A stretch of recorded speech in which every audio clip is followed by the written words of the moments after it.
Bé. Senyor Gerard Vives, director general d'Afers de la Unió Europea de la Generalitat de Catalunya. Senyor Sanem Florença, president executiu de l'Institut Europeu de la Mediterrània. Good morning, and you are warmly welcome to the Institute of Catalan Studies, which will be for the coming 2 days the venue of this interdisciplinary seminar organized jointly by Aula Mediterrània and our institution. Let me now shift to Catalan, the official language of this institute, for finishing these welcome words. Us dono la més cordial benvinguda en nom de la presidenta de l'Institut d'Estudis Catalans, la senyora Teresa Cabré, que per compromisos ineludibles no ha pogut estar avui aquí amb nosaltres. Aquest edifici on esteu, històric i monumental, ha estat des de fa segles una casa d'acollida. Construït amb fons privats, va ser una casa de convalescència per als malalts que entraven primer a l'antic hospital de la Santa Creu i de Sant Pau. D'aquí l'estàtua dedicada a Sant Pau, al mig del claustre, i el mosaic que adorna l'entrada a l'edifici, retocant capítols de la seva vida. Amb el pas dels anys va trobar altres usos, sempre per acollir gent, fins que constituí la seu del nostre institut. L'Institut d'Estudis Catalans, l'Acadèmia Nacional de Catalunya, es va crear el 1907 i des de principis dels 20 pertany a la Unió Acadèmica Internacional. Dividit actualment en 5 seccions i 28 societats filials, aplega més de 300 acadèmics i gairebé 10.000 associats que cobreixen totes les branques del coneixement. A més, té com a mandat governatiu ser l'entitat que estudia i dicta la normativa de la llengua catalana d'abast a tots els territoris que la parlen. Doncs bé, és en aquest context de terra d'acollida que ens plau ser, aquests 2 dies, la seu del seminari Aula Mediterrània. Aquest seminari és un programa interuniversitari impulsat per l'Institut Europeu de la Mediterrània en col·laboració amb 12 màsters universitaris. No em pertoca destacar l'extens programa que ha preparat l'organització i que farà d'aquesta reunió una col·lectivitat representativa de les terres banyades pel nostre mar i que en l'actualitat presenten seriosos i diversos problemes que afecten la convivència i amb ella l'economia i la supervivència en condicions dignes de molta part de la seva població. Tot això units a qüestions que superen el domini mediterrani per abastar camps molt més amplis, com ara els reptes que ja vivim des d'ara dels efectes del canvi climàtic o de l'economia globalitzada. Una simple ullada al programa del seminari reflecteix la munió de temes que es presentaran i discutiran. Un programa extens i ple de contingut i on la presència rellevant del món àrab en aquesta edició del seminari li conferirà un valor afegit indiscutible. Us expresso, doncs, el meu desig i el de l'equip de govern de la casa que aprofiteu tant com us sigui possible aquests 2 dies per parlar obertament dels problemes, per cercar totes les vies de diàleg que permetin albirar solucions i decisions que tendeixin a enfortir una de les vies fonamentals per avançar en tota activitat humana, la cooperació, la col·laboració en el que ha de ser un objectiu comú per a tots nosaltres, perseverar perquè la vida al Mediterrani, dins i a la ribera de les seves aigües, continuï sent la font de progrés, cultura i convivència que l'han caracteritzat als molts anys de la seva història.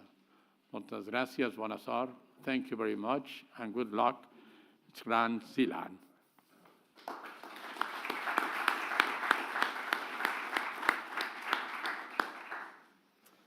Bé, ja té la paraula el senyor Gerard Vives, director general d'Afers de la Unió Europea de la Generalitat de Catalunya. Moltes gràcies. Benvolgut secretari general de l'Institut d'Estudis Catalans, benvolgut president de l'IEMed, esteemed representatives of organizations such as the Union for the Mediterranean, dear researchers, dear guests, good morning. It is a pleasure to be here with you today, and as such, please let me begin by thanking our colleagues and friends at the IEMed for extending this invitation to the government of Catalonia and also to the Department, its Department of Foreign and EU Affairs. We are very sorry that Minister Serret could not be here with you today, this morning, but I'm thrilled to be here instead. Unless you are new in Catalonia and this is your first contact with Catalonia and its institutions, it will hardly come as a surprise that our foreign policy has always looked at the Mediterranean as its natural area of engagement. This commitment, rooted in history, finds one of its most salient manifestations in the birth of the Mediterranean dimension of the European project, the Barcelona process, right in this city back in 1995. Almost 30 years later, the commitment of the government of Catalonia towards the Mediterranean and its determination to serve as a driving force for regional integration and cooperation remains as strong and as central in the definition of our foreign policy as it was back then in 1995. Because we are determined to be an active player in the Mediterranean region, we are eager to play also the role of a convener of dialogues, conferences, seminars, but also of initiatives, organizations, and any other relevant stakeholder that share our ultimate goal of strengthening the ties and bonds of collaboration between our Mediterranean societies. It could not be otherwise. It wouldn't make sense. The current challenges we face require collective and coordinated action, and as such, these same challenges are also the seed of the partnerships necessary to set forward the deep transformations needed. This is why Catalonia's external action in the Mediterranean is built on the certainty that for this region to prosper and thrive, we will need to actively nourish and foster an ecosystem of interconnections and alliances between the private sector, all levels of government, academia, research centers, think tanks, networks, associations, official institutions, as well as civil society organizations. This is also why we are so proud of hosting in Catalonia Euro-Mediterranean institutions and organizations such as the Secretariat of the Union for the Mediterranean, the Secretariat of the Mediterranean Chambers of Commerce, the Secretariat of CPRM's Inter-Mediterranean Commission, the Center for Transportation Studies for the Western Mediterranean, the Medways Regional Center, and of course, recognized Mediterranean institutes and think tanks like IEMed. Next to these more structured and formalized actors, an emphasis must be placed, as we do, on civil society and youth, supporting those initiatives that encourage dialogue and provide opportunities for collaborative solutions to share challenges in the region. By placing the region's youth at the forefront of our partnerships, our goal is to empower them as genuine agents and drivers of change, fostering cohesion throughout mutual understanding. From that goal stems our commitment to fostering reflection, university exchanges, and dialogue as we actively address critical issues in the region, always collaborating with relevant actors in the field. And I am thinking, again, of the Mediterranean Youth Academy and the UFM's and IEMed's collaboration with universities.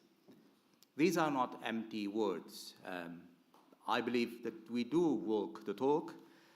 We are currently taking stock of our Mediterranean Strategy First Action Plan, and we've identified 821 concrete actions that we have implemented in this initial period to enhance our contribution to the region in all areas. More specifically, the objective of smart, sustainable, inclusive, and integrated space, an area which includes, for instance, knowledge transfer, research and innovation, digitalization, as well as promotion of the role of civil society and young people, accounted for almost 30% of those actions. Now, we are currently working on the second MedCat Action Plan, a stage of policy consolidation that provides us with an excellent opportunity to tweak, rethink, and reorient our strategy for the Mediterranean as needed. In this regard, today and tomorrow's conversation and contributions come just at the right moment. There will be another moment and another place, surely, to present the new action plan. So I will not bore you with the details now, but let me just give you three keys or three elements that will be there that I think can illustrate our position, our commitment to the conversations that you will have here today and tomorrow. First, I can already tell you that we are exploring paths to reinforce the Euro-Mediterranean university cooperation as means for greater integration between the EU and its southern Mediterranean partners. We are also intensifying our efforts to secure the European Council's green light to the macro-regional strategy for the Mediterranean under the Belgian presidency. This is an absolute priority of the Catalan government, which we are proud to lead hand in hand with other partners and regions and allies from France, Italy, Spain, Croatia, but also from Albania or Morocco. With this new macro region, we seek to foster new governance models that can contribute to the integration of the Euro-Mediterranean area and provide answers to the needs of its territories by having an impact on its citizens. Last but certainly not least, the new action plan will continue to strengthen our commitment to nurturing young researchers in the Mediterranean through fostering dialogue, collaboration, and empowering the next generation of scholars present here today. We are not only cultivating a vibrant academic community, but also laying the foundations for the emergence of a true dynamic Mediterranean society. Your active involvement as researchers and professors exemplifies the spirit of innovation and collaboration that will shape the future of our shared academic landscape in Catalonia and the broader Mediterranean region. Let me just stop here. Just thank you again, the organizers, for having me here today, and I wish you a fruitful and enriching stay in Barcelona. Bon dia.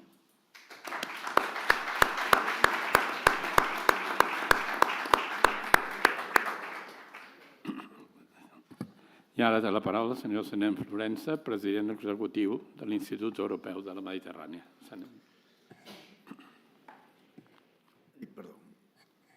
Molt bon dia a tothom, benvolguts amics. Welcome to everybody to this very special occasion. I remember it's already about 9 or 10 years back that we started this project with the conviction that we had the opportunity to gather people coming from all different universities, first in the area of Barcelona, then we enlarged it, and now we have with us representatives of other networks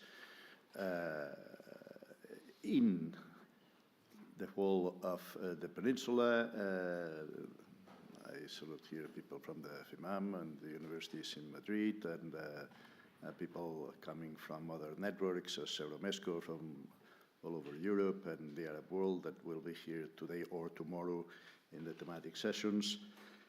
And let me very especially salute Giuseppe Provenzano, who's here the representative of the Union for the Mediterranean, which symbolizes most of what has been said now by Director General Gerard Vives, because this common reflection, is an attempt to contribute to design and impulse and help to implement policies in favor of the common development in the Euro-Mediterranean area.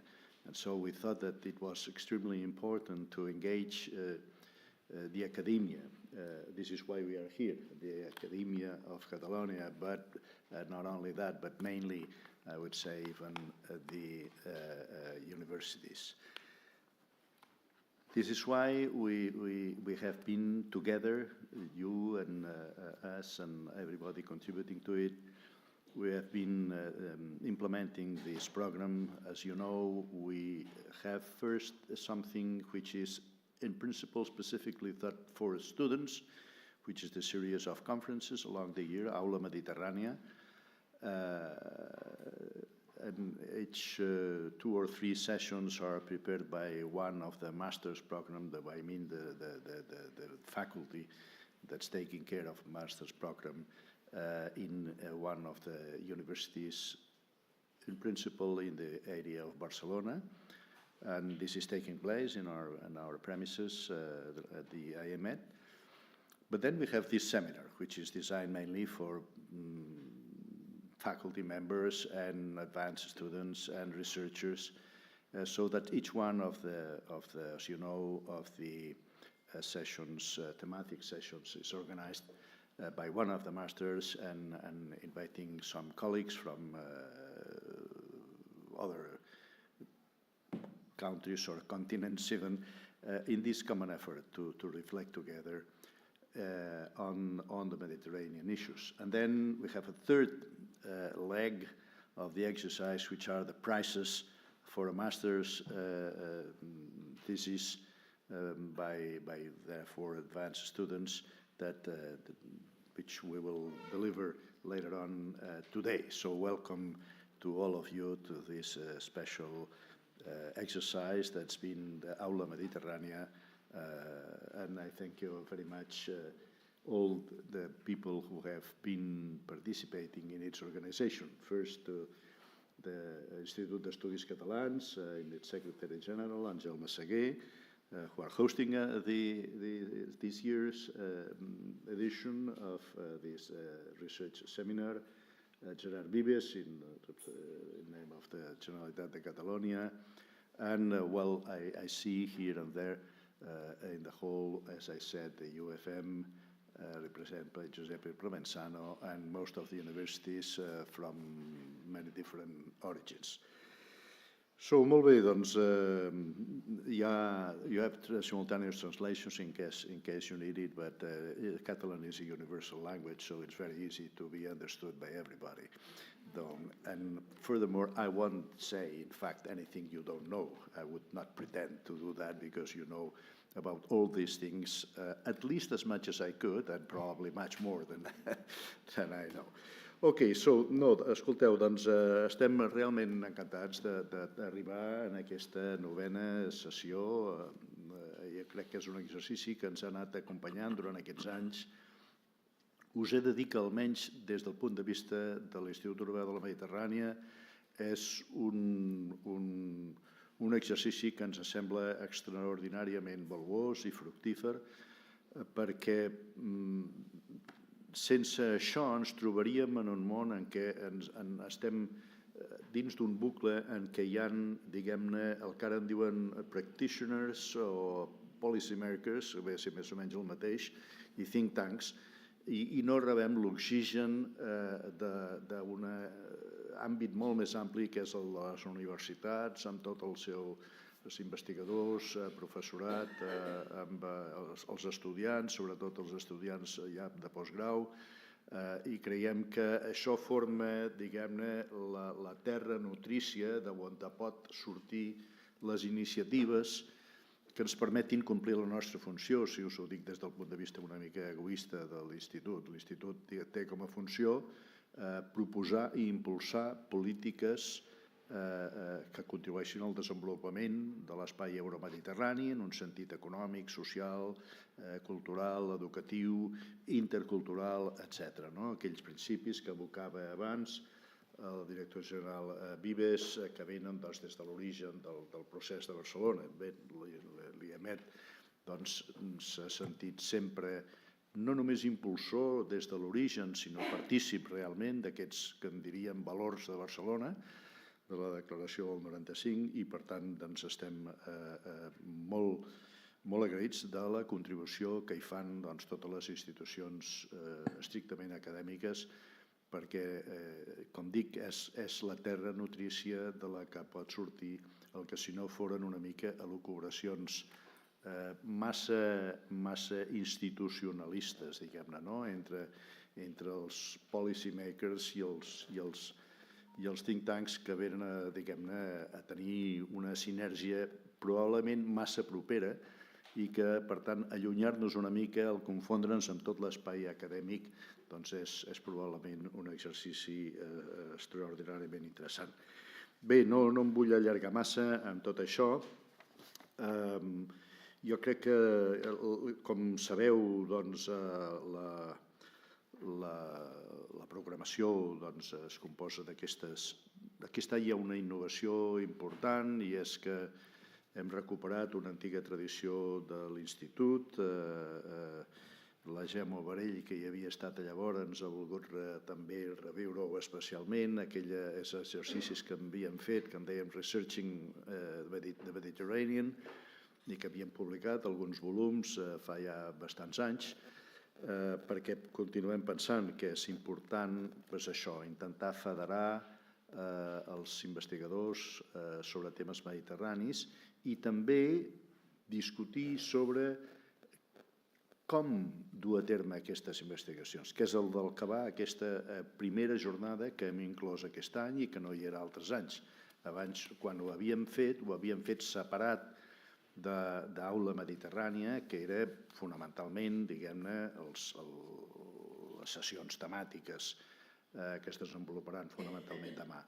Aquest any primer hi vam afegir, ja fa més temps, els premis, i aquest any hi afegim aquesta primera sessió, aquesta primera jornada sobre com impulsar de millor manera la recerca sobre els temes mediterranis, com impulsar més la cooperació entre les institucions acadèmiques dels diferents països, com fer que això es pugui fer, diguem-ne, d'una manera estructurada i reclamant el recolzament de les institucions públiques que tinguin l'obligació de recolzar-ho des del nivell europeu fins als nivells inclús local, perquè arribem, com sabeu, el propi IEMed és un consorci entre les 3 administracions en l'àmbit de casa nostra i per tant, aquesta és una innovació que hi posem avui.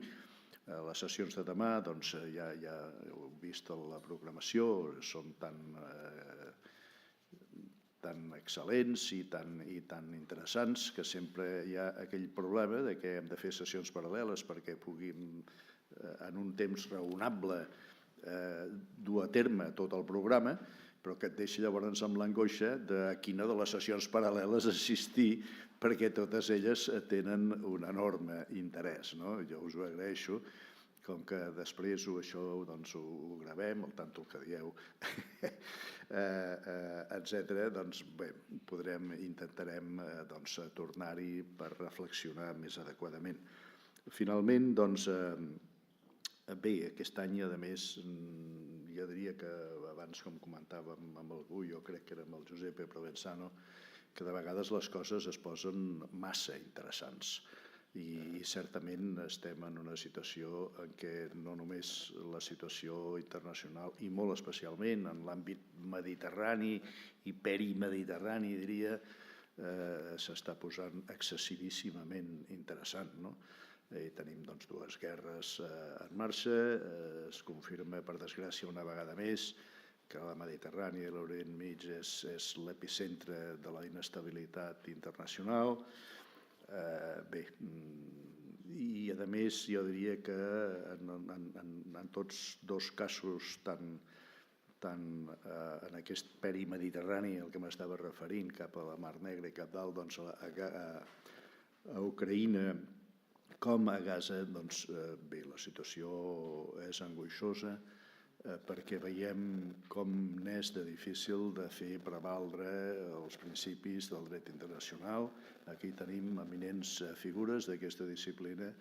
Us animo a que intensifiquem els esforços per veure si convencem els actors internacionals de que, sisplau, i si no es plau, també, sisplau, s'ajustin almenys als principis del dret internacional i del dret humanitari i deixin en pau, per començar, a la societat civil i a la població. I més enllà d'això, busquin les maneres d'arribar a enteses evitant l'hecatombe que estem veient i que no sabem com n'hem de sortir. Bé, per tant, diguem-ne, aquest any s'escau dins d'aquestes circumstàncies i només ens cal esperar que tot el que farem aquí és aquesta terra nutrícia de la que tenen de sortir iniciatives que ens permetin, amb l'esforç de molta altra gent, col·legues i companys de molts llocs, contribuir a que l'any vinent ens trobem en una situació acadèmicament interessantíssima, però com a actualitat política internacional esperem que menys interessant que la d'ara.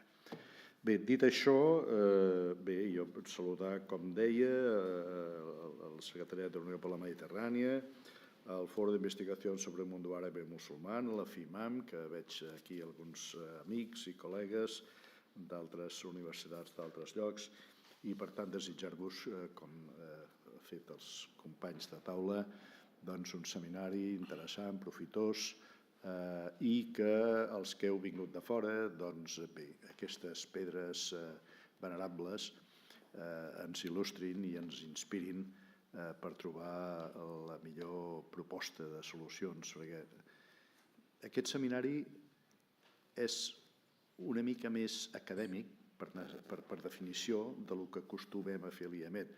Però jo crec que en aquesta ocasió d'aquest any hem de fer una petició de que sigui més proper a el que acostuma a ser el que fa l'Institut, que és molt directament policy-oriented. Vull dir, la situació és tal que qualsevol divagació que no intenti contribuir a sortir de l'atzucac en què ens trobem pot semblar una mica en els núvols.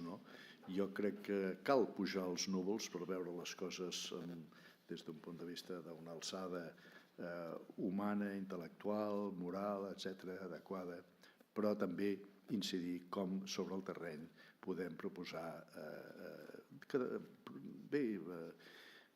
propostes i polítiques que ajudin a millorar la situació.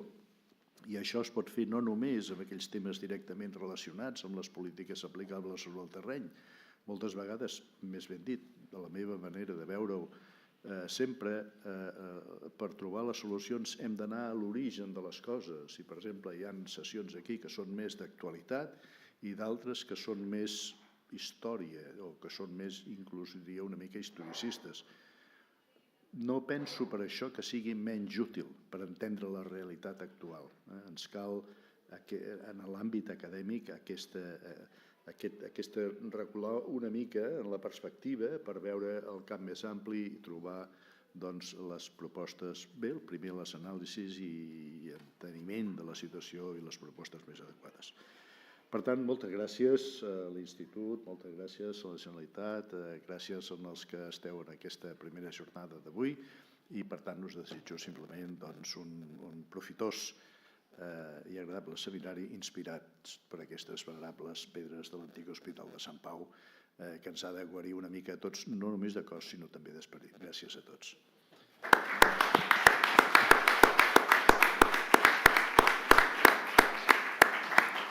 Molt bé, moltes gràcies, estimat Sanent. And now I think it's just to start with the first round table, so that it's all open to you and enjoy all these sessions, enjoy your city, and good luck to everybody. Thank you.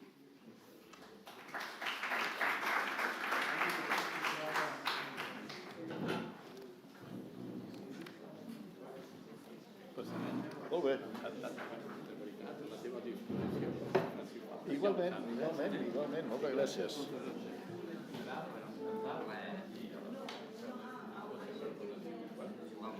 Moltes gràcies.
morning. I think we can start our first roundtable about Aula Mediterranean cooperation on higher education, taking stock of what has been accomplished so far and identifying prospective trends. We are so happy to be with you today, and let me firstly to thank IEMed for their invitation. And since the first time that our team on higher education at the Union for the Mediterranean were contacted by our dear Gemma Oberel and Elisabetta, we were so glad to be on this Aula Mediterrània and to share with you what we are doing at the Union for the Mediterranean on the field of higher education. And we will have another session after this session on research and innovation. I am happy also to have with me the eminent speakers. I will present them after a short introduction. My short introduction will be about UFM and especially UFM and higher education, what we are doing on the field of higher education. As you know, Union for Mediterranean mission is to enhance cooperation, dialogue, and projects and initiatives that have a tangible impact on our citizens, with an emphasis on young people and women, in order to address the regional strategic objectives, stability, inclusive development, and integration. And when we speak about youth and integration, I think that the basis of all our cooperation in all the fields are higher education. The cooperation on higher education and research has been on the main priorities in the Union for the Mediterranean.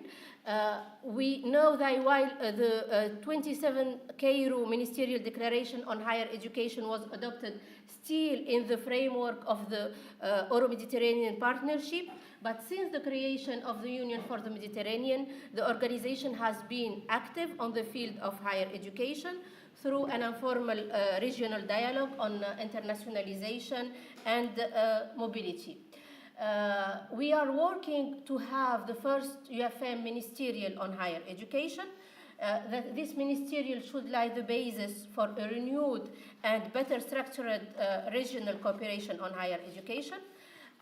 I think that you know that this ministerial was postponed, but even with this postponement of this ministerial, we are working on the main priorities of this of the Declaration of Ministerial on Higher Education, to give guidance to both policymakers and institutions by establishing clear priority for cooperation, highlighting key areas as governance, internationalization, digital education, as always cross-cutting challenges for all our divisions and the working on UFM, notably inclusion, gender equality, mobility, and sustainable development. Also, on our work on UFM, we are not only working with representatives of government, but also with our stakeholders. For that, for all our events, to prepare, for example, a ministerial declaration, or to prepare for our member states declaration or agenda of work. Before that, we gather the stakeholders, because we think that the contribution of civil societies and for our work of universities is so important to give the guidance to government and to policy maker. As I said, this year we will not have the ministerial on higher education, but we continue to work on the main priorities. We will continue to prepare ourselves for this ministerial. The UFM will focus on two of the topics of the public consultation, which are governance and digital education. I can announce to you that this will be done with a rectors meeting in Lisbon next May, which will focus on how to improve higher education governance. And after that, we will have a training for teachers and academic staff on how to enhance the quality of e-learning, followed by a publication of a guidebook on this matter of e-learning. Now for this roundtable is aimed at keeping alive the reflection on what has been accomplished so far and how to enhance cooperation among higher education institutions in the Mediterranean region. As I said before, I am so happy to have with me three eminent speakers. They will open the debate. They represent the three major Mediterranean networks of universities, and this shows the importance of the networks of universities in our field and their contribution to prepare all our work. We have IEMed, the Mediterranean Universities Union, whose headquarters is in Rome, represented here by Professor Raúl Ramos Lobo. And we have the consortium of Euro-Mediterranean universities, TTs represented here by Ms. Camille de Gabriel Touran. And we have EMONI, the Euro-Mediterranean University in Piran, Slovenia, which coordinates a network of institutions, especially in the framework of what is called the inner circle. The representative of EMONI here today is the eminent Professor Mohain Hamza. Thank you again for being with us today and to share with our public your experience and what you are thinking about the future and the reality and the challenges of higher education. I will try to represent the speakers, but I will give them the floor to present themselves, because it's difficult to me to present Professor Hamza or Ms. Camille and Professor Raúl Ramos.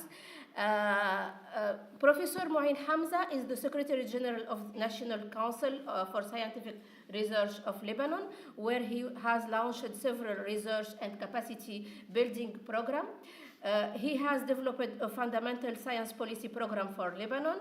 Since 2019, he is member of EMONI Management Board. For Ms. Camille de Gabriel Touran is Director of Strategic Projects and Network for Aix-Marseille University and Director of the TTIS Network. Professor Raúl Ramos Lobo is the Vice Rector for Internationalization Policy of University of Barcelona. He is full professor of the department at the Department of Econometrics, Statistics and Applied Economics of University of Barcelona. And member of the Euro-Mediterranean Economists Association. He is currently the Vice President of IEMed. This is very, very short presentation of my speakers. I will begin by giving you my first question, but before responding to the question, please give us more information to let our attendees also aware by the importance of our speakers today. My first question, it will be the same for the three of you. What do you consider to the biggest achievements and challenges of Euro-Mediterranean cooperation in the field of higher education since 2007? 2007 is the date of the Euromed Declaration of Cairo. Since this date, it's far from now, but what is the biggest achievement and challenges? I give the floor to Professor Hamza. Please, Professor. Thank you, Madam Chair. My name is Moin Hamzi. I'm from Lebanon. I used to be Dean of the Faculty of Agricultural Science at the Lebanese University, the public university of Lebanon, the only one.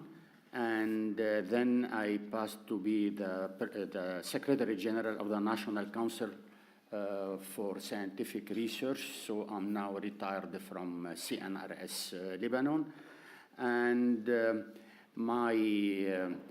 my activities with IEMed started here in Barcelona, thanks to my friend and colleague, Professor Rafael Rodriguez Clemente. He succeeded to create, since 2003 or 2004, a different network. It was a network of partner and a network, a human network. So we felt since the first day, thanks to Rafael Rodriguez Clemente, that we can work together on the Mediterranean basis, which is very complicated. The Mediterranean is not an easy region. This is very, very complicated. But we all felt since the beginning that we can have our role, and our role is more than that, is needed. We are not coming to the Euro-Mediterranean partnership to get benefit, but to give something. And this is the philosophy installed by Rafael Rodriguez, and I would like to thank him again for this. Now, should I go to the answer the first question? Yeah, please. Okay.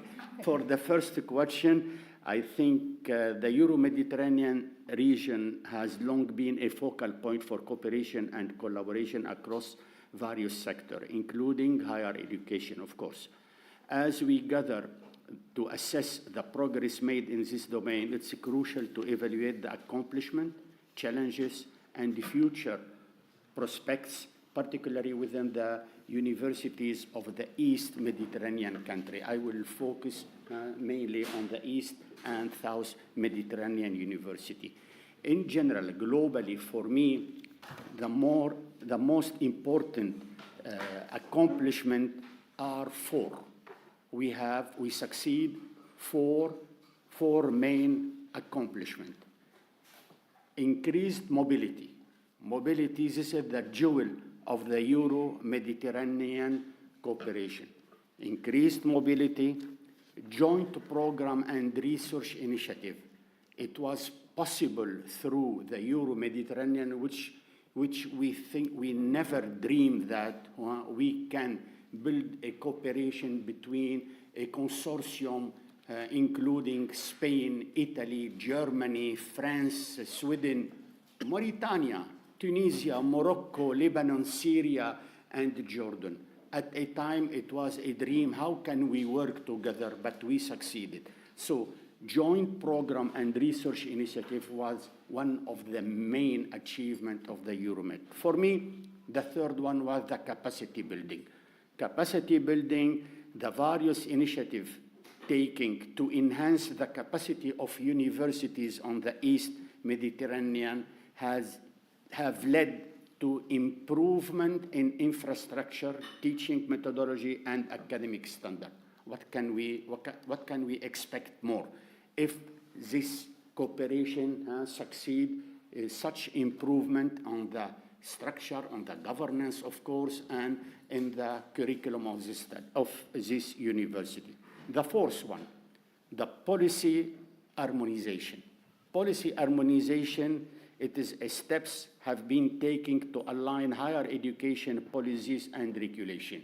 The Bologna system was one component of this harmonization, but we all succeed in less than 5 or 7 years to have in all countries of the Mediterranean basin the same system of Bologna system, the rule of 358.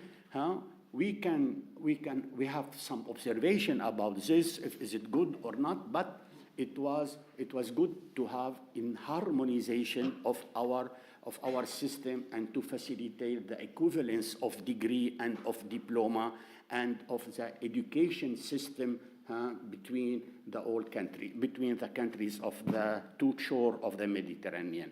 So those, for me, those four achievements, we are not limited to these four. There are more, of course, there are more, but I can think, though I believe that we can consider it as a basis where we can build on to understand and to open more perspective for this wonderful forum, wonderful platform of the Euro-Mediterranean cooperation. Going to, for me, to the main challenges for the time being. All the story is not a bright story. Our story, we are living on the most unstabilized region, and we are living what I call in a accumulation of crisis. We never solve a crisis. A crisis, it will come with another one, and we accumulate a crisis. This is crazy. But the main challenges for this cooperation is the socio-political instability. Socio-political instability can destroy in a few weeks what we build in 10 years or in 20 years, and can destroy the whole system, can destroy the trust we are having among partners, can destroy the whole resources we succeed to get it in order to support our staff, to support our students, can destroy the most important, the mobility of our students, the mobility of our staff. This is due to the political instability, the political crisis, and we have a lot. The funding constraint. Funding constraint, I would like to be clear on this. Funding constraints are mainly from the national system, because the national system, and I'm talking about South and East Mediterranean country, the national system never follow the funds coming from North. We are getting funds from North, but we never been able to match it with a national fund. And this is a problem. This problem that because our politicians doesn't trust, they don't believe that investing in research, in innovation, in higher education will have a return. And if we convince them for a certain return, they ask for a quick return. They want a return for tomorrow. They want a return by the end of the year, which is not logic at all in this university research innovation system. The quality assurance, and I think this is now became a serious problem in our region. With the blooming of the private universities, 15 years ago, the number of private universities in a country like Lebanon was 4 or 5. In Egypt was less than 10.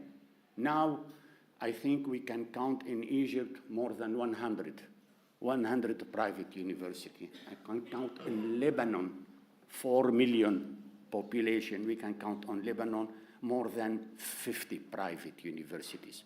So all this university became like a boutique, like a kind of boutique. To get a diploma of engineer, you need 4 years now or 5 years. 4 or 5 years just to pay the tuition, and with a light commitment to the academic life at the university, you can get your degree. So this quality assurance, it is a must, because they are destroying the quality of the higher education, and the consequence on the job opportunity is enormous. Because now on big companies in Gulf, where our graduates are looking to get a job, the first things they ask him, where are you graduate for? If you are a graduate from the Lebanese university, I'm taking the case of Lebanon, and I'm responsible for what I say. Okay? If you are graduated from the public university, from the Lebanese university, and I think my colleague here, she know the Lebanese university, she can confirm it, okay, we'll accept you. If you are graduated from the American University of Beirut, you start tomorrow.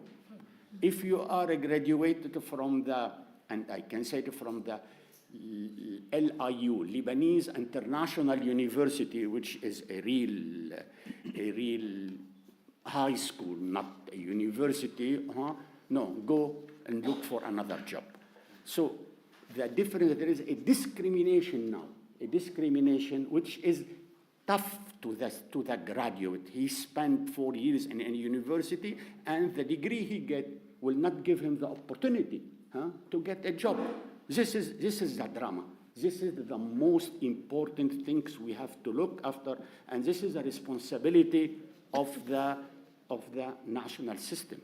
The National Ministry of Higher Education should have a serious rule on accreditation of the program and accreditation of the university. In some case, we had the opportunity of what our French colleague called co-tutelle, co-advisory, co-tutelle, joint program. It was a good opportunity to improve the quality of education and to give more credibility to the degree coming from those universities, but still those are the exceptional, which unfortunately confirm the rules. The 4.4 for the challenge. Brain drain. Brain drain. We were talking about brain drain since 50 years. And brain drain, you want to call it brain mobility, I prefer, but brain drain is a real problem, a real problem. And brain drain, it's not only at the level of higher educated people. Now brain drain become at all level, from technician to PhD, from nurse in hospital to the surgeon or to the doctor.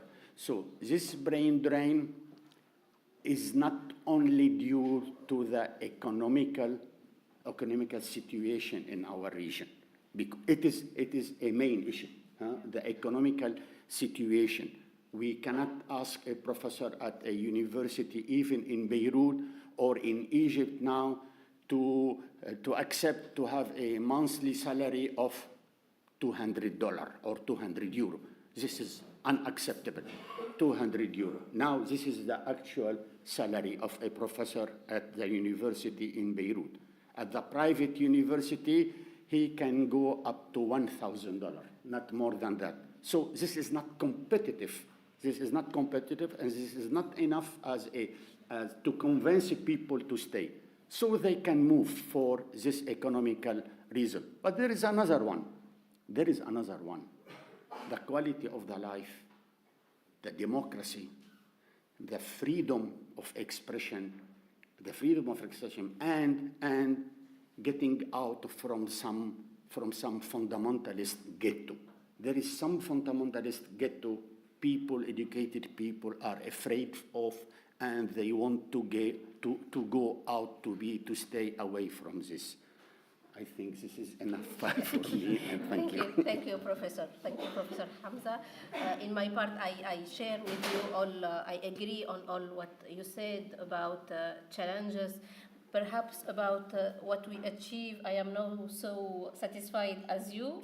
You said that there is increasement of mobility. I am not sure that there is so increasement of mobility, but I will give the floor now to Ms. Camille de Garidel-Touran. Ms. Camille, what's your opinion about the challenges and achievement Did you share what Professor Hamza said? What's your opinion Yeah, about all these points? Thank you very much for your invitation, and I'm very glad to be here with you today. Maybe I can present myself a little bit before. Yeah, so regarding my academic background, I hold a PhD in Earth Sciences from Paris-Saclay University, which I pursued in collaboration with the University of Cambridge in England, and my specialization was in climatology and geochemistry. So I'm hard scientific. Following my doctoral studies, I did research at Columbia University in New York City for a few years, where I shifted my focus to directing, coordination, and research valorization and international relations.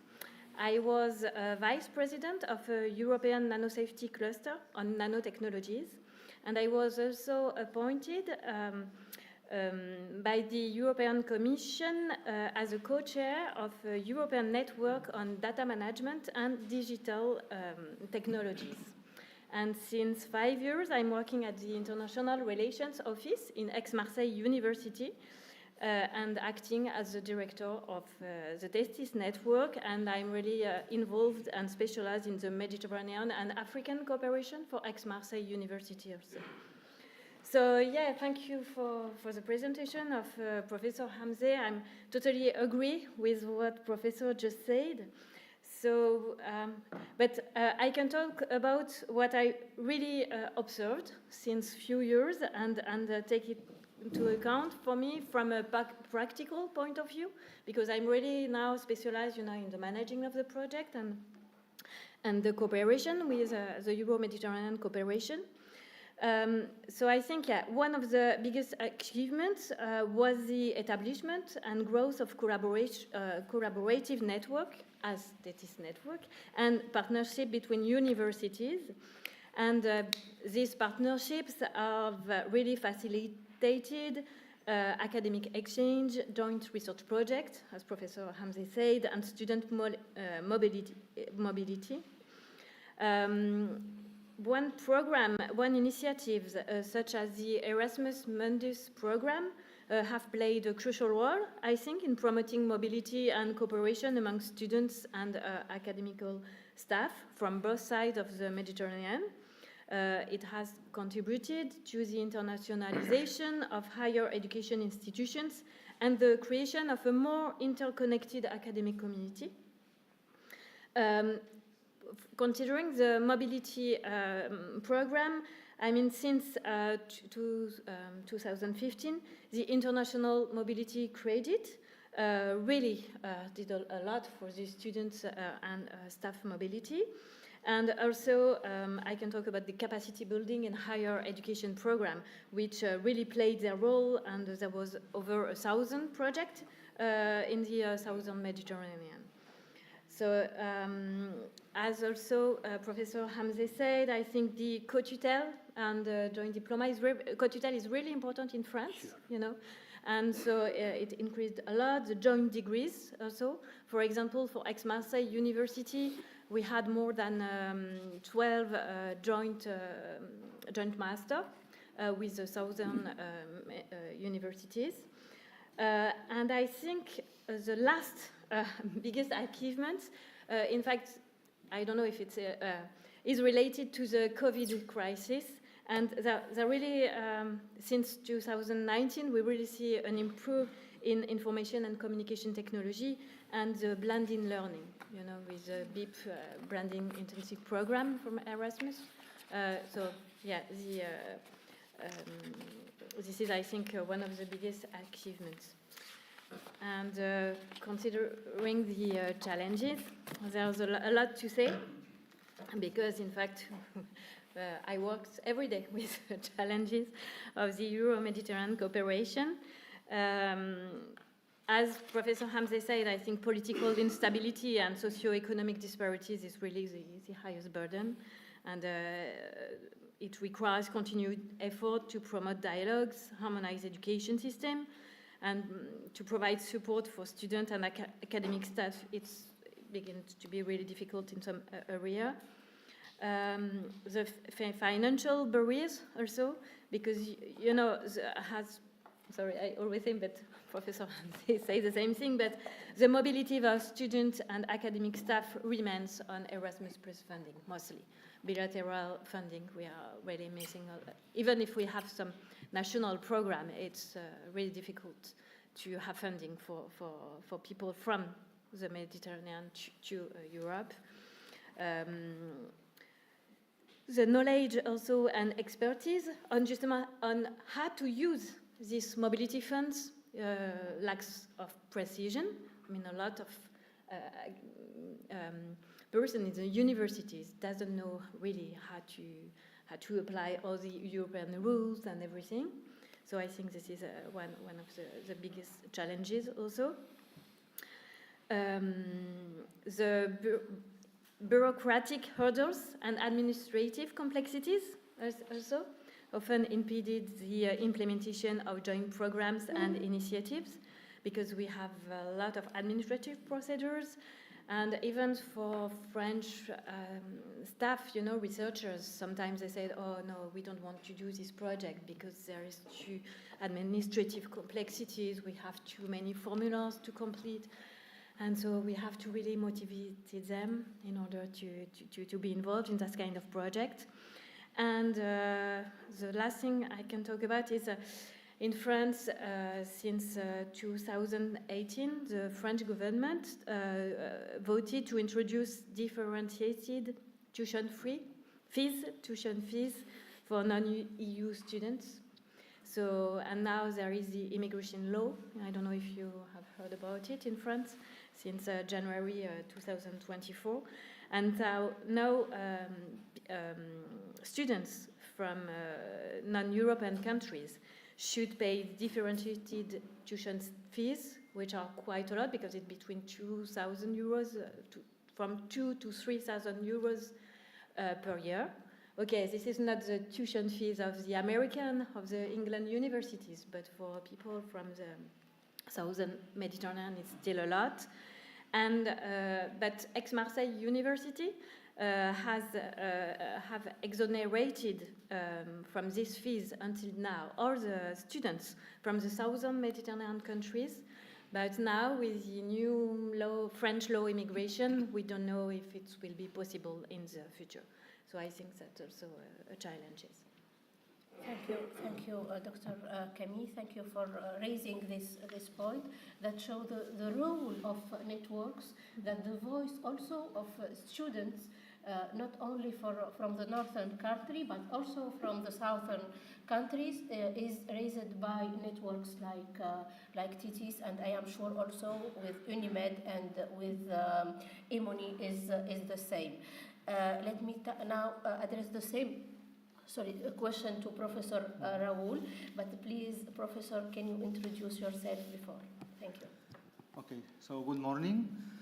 Thank you very much for the invitation to be here today. Just to put into context what is my background, you have all heard that I'm an economist. I did my PhD on a topic which was the intersection between international economics and regional economics. It was about the impacts of the euro adoption in Europe. So from that general topic, I move on to the analysis of different issues related to labor markets. So in the most recent years, I have worked in the field of migration, but also in the field of inequality, also some links with something that has been mentioned here about brain drain and the role of remittances. So from my individual perspective, the turning point where I started to become much more interested in Mediterranean issues arrived under the umbrella of a 7 framework project where IEMed was also a partner.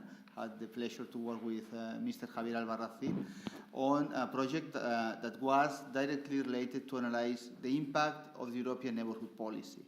And in that project, I had the pleasure and the opportunity to visit several Mediterranean countries, also some others in areas which are also part of this policy but would not directly link to the Mediterranean.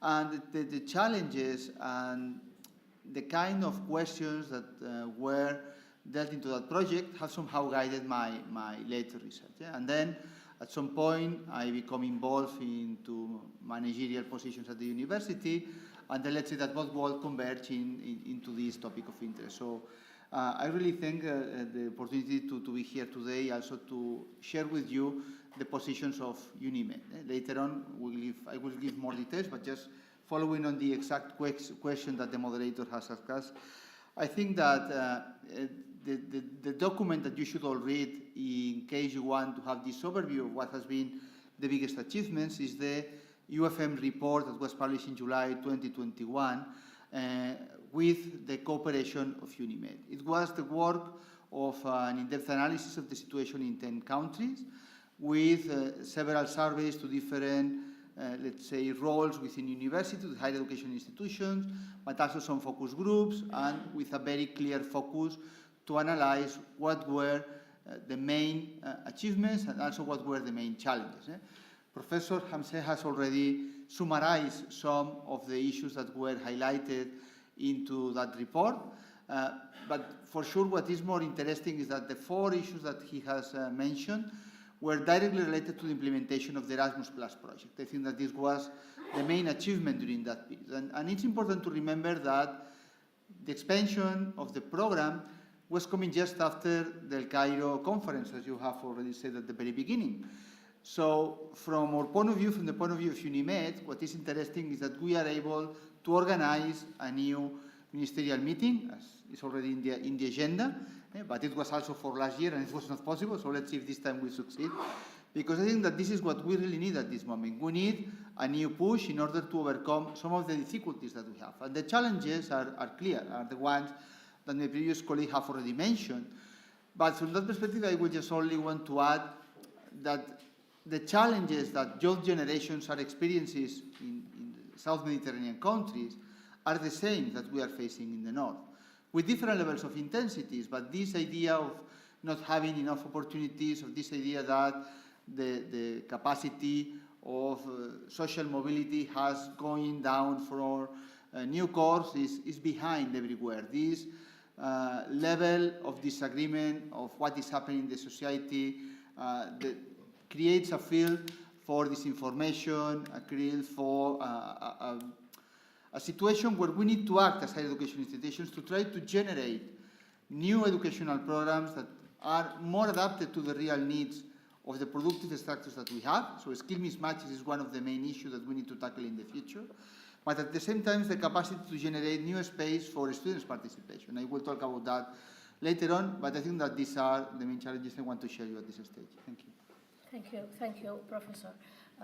And I see that we share all of us the same challenges and the same also perspective of the future and what we have to do on this field of higher education. The importance, we agree on the importance to have a ministerial on higher education as soon as possible, but not only a ministerial to have a ministerial, but a ministerial with an implementation plan to have more concrete actions on this important field of higher education. Let me now move to another question, and besides our personality and your experience, I think it will be a great occasion also to speak about the network that you represent today, about IEMed, about TITIS, and about IEMed. If I may, I can start with you, Professor. Professor Hamza, can you briefly present the history and mission of IEMed, which was stated as one of the key initiatives of the UFM in the declaration of the Paris Summit, and our partner also IEMed. IEMed is entering a new period with a new president.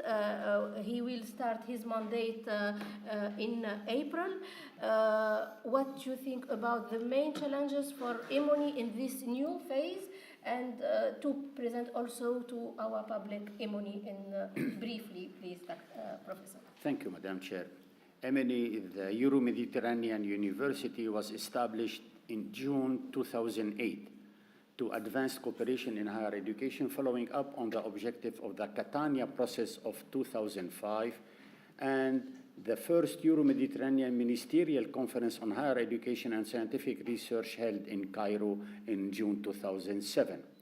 In its first year of operation, IEMed, whose main campus is in Portoros, magnific site in Portorož in Slovenia, and now they are in Piran, moved to Piran next to, elected its constitute bodies and implemented a variety of activity. Now, MNE offer postgraduate program in keeping with the target set in the Millennium Development Goal, with special emphasis on the UFM priorities area, such as human rights, migration, IEMed study, gender issues, development study, water management, innovation, and regional integration.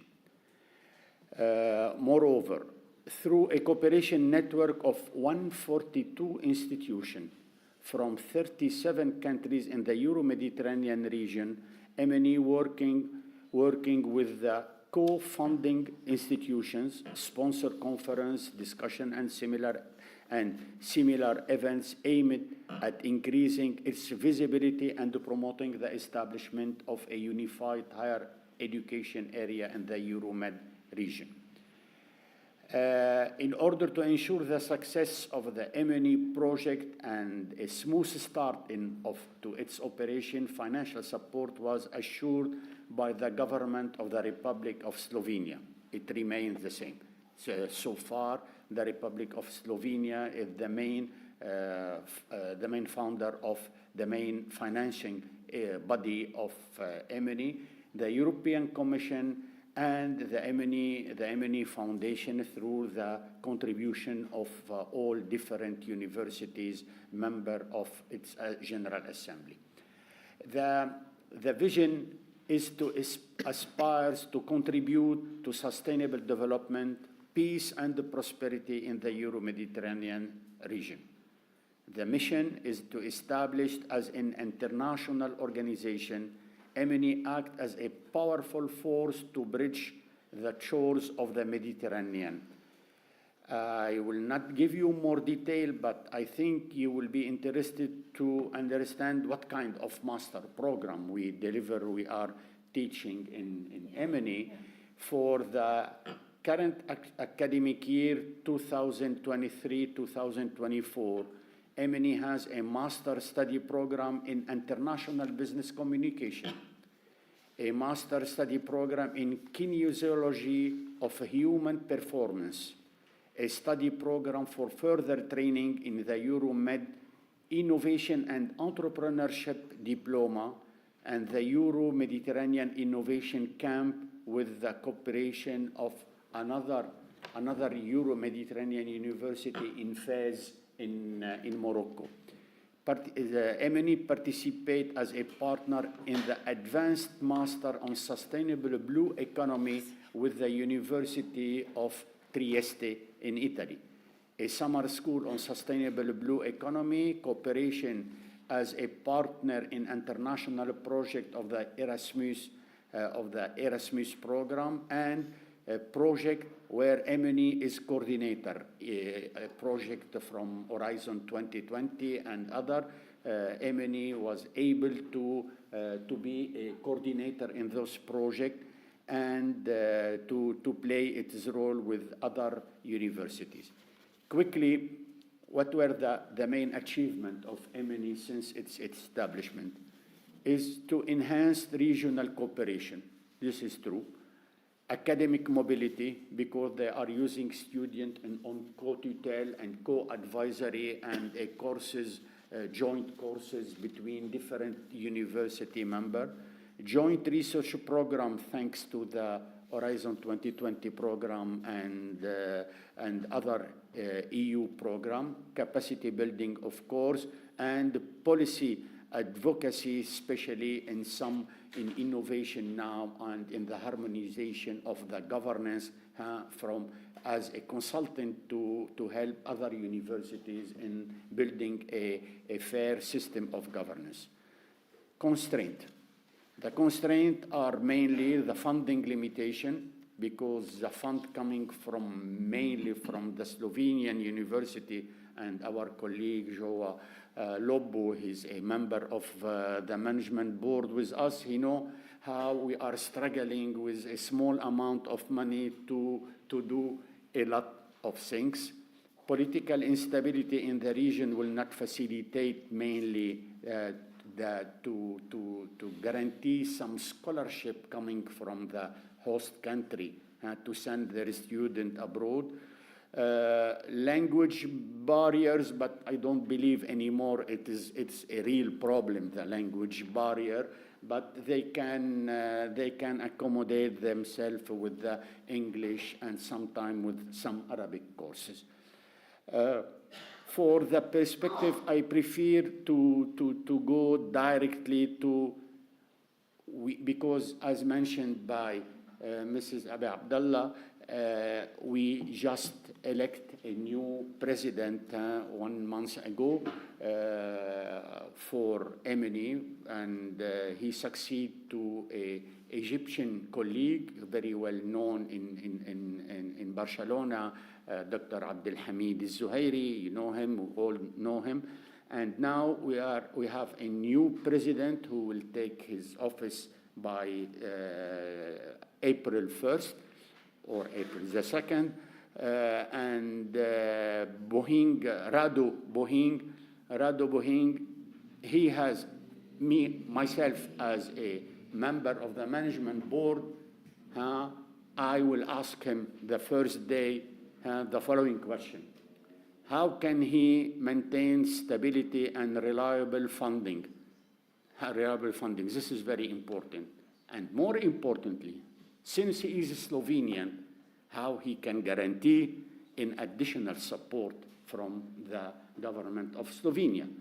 We did not elect him because he is Slovenian. We elect him unanimously because his competence and his wonderful experience, but we are looking that the presence of a Slovenian president will provide the EMENI more financial fund. How he can increase the EU resources, how can he reinforce the EMENI network by improving management aims at expanding the number of joint and double degree. This is to save EMENI. We cannot build EMENI as a autonomous university, full body, full staff, full student. EMENI should be a networking, based on networking, on joint program, on joint research and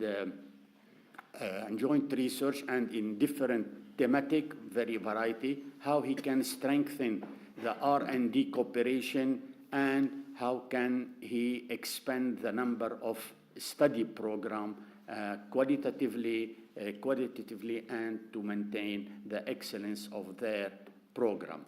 I think those are the main achievement, question to be asked, and he is aware. I'm pretty sure that Rado Bohing, he is aware about this. It was a part of his presentation, and we would like to guarantee that the support of UFM, this is a must. This is a must. The support of the university the member universities from north as well as from south, to trust EMENI and to maintain such a wonderful experience. This is the only Euro-Mediterranean university. We need to keep it. We need to help this university to survive such a very difficult situation.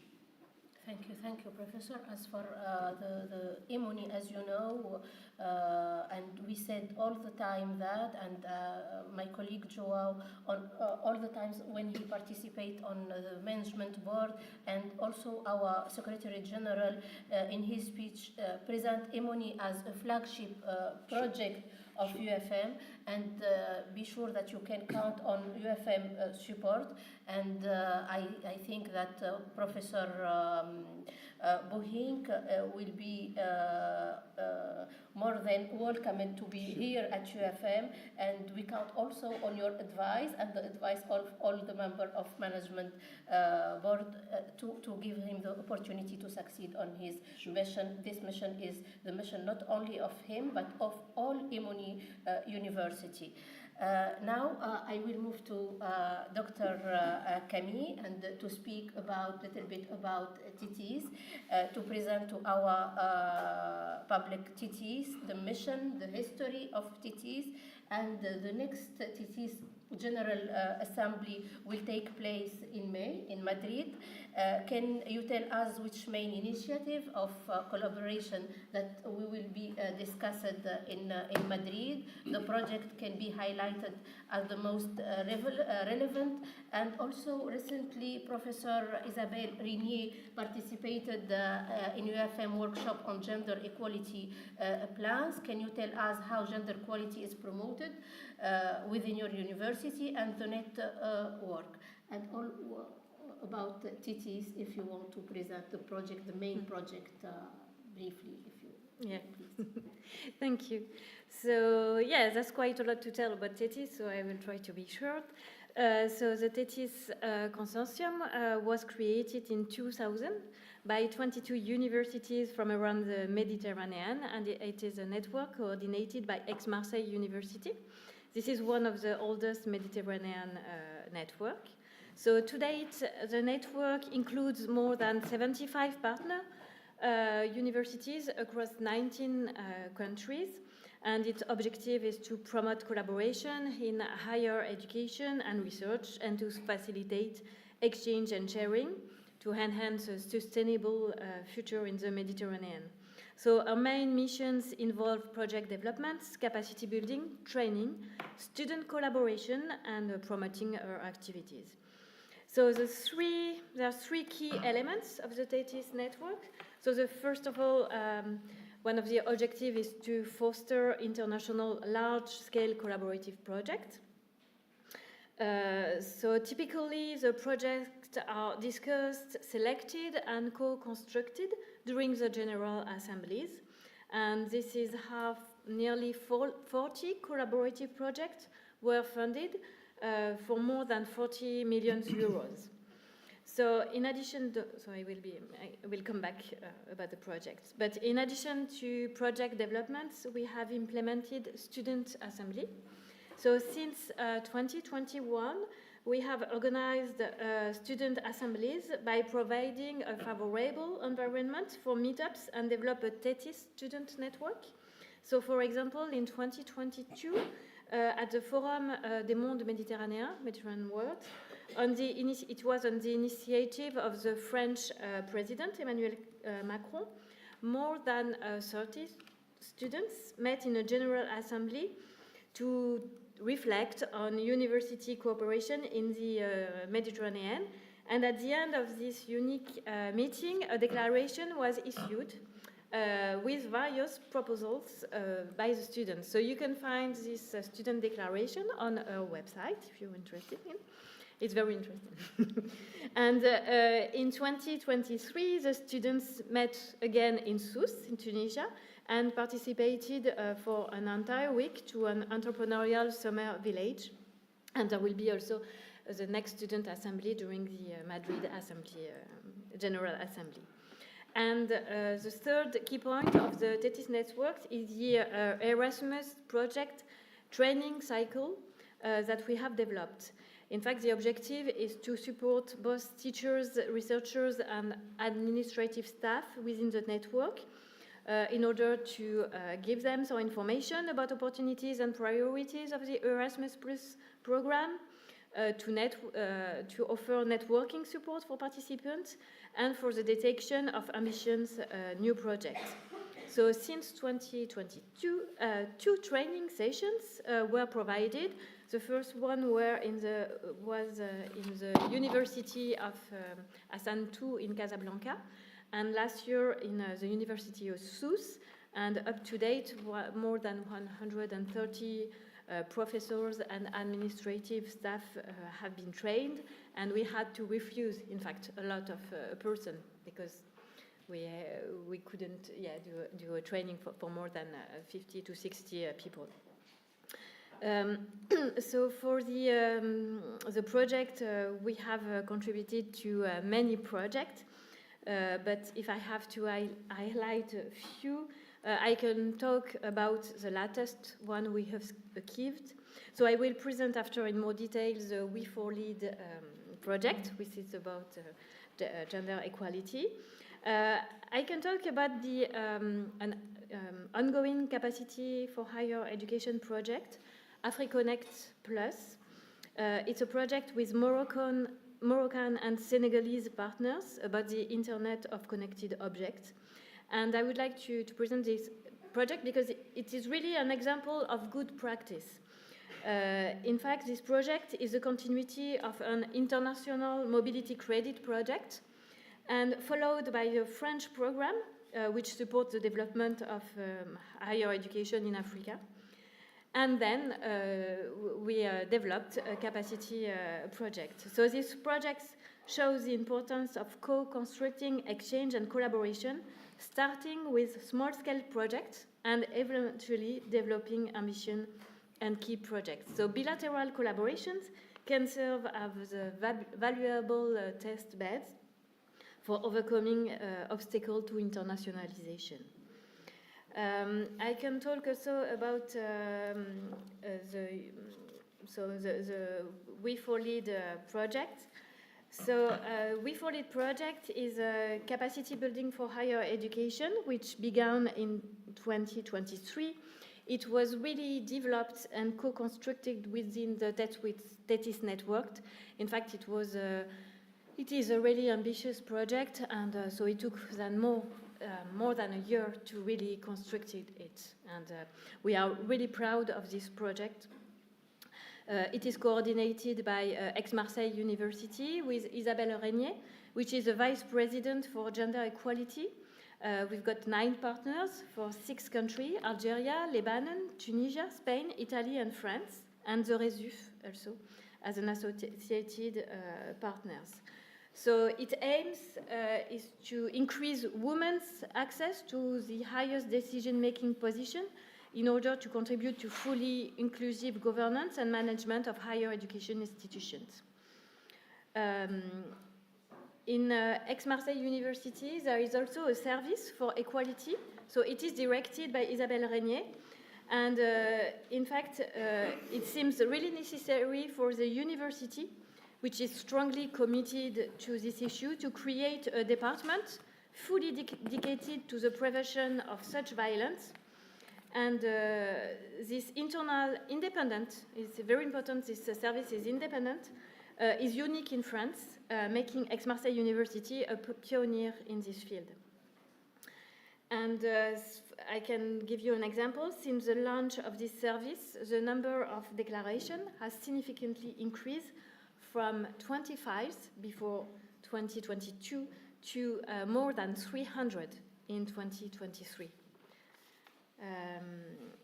So within the TETIS network, the selection of We4Lead was a big success, as I said, and we will try to implement its deliverable and planned in the TETIS partners university in the near futures. In fact, this project includes the development of a gender equality plan, the creation of parity gender units, the creation of anti-harassment units, the introduction of indicators to measure the changes in the establishments. There will be also training courses on gender and leadership, and awareness actions within the universities. So far, 13 deliverables were completed, so it's a really big project. And to conclude, so I would like to inform you about the General Assembly of the TETIS Consortium, which will take place in Madrid, the 22 and 23 of May. So we sincerely thank the rector, Amaya Mendy-Kocha, and Irene Martin for welcoming us in Madrid.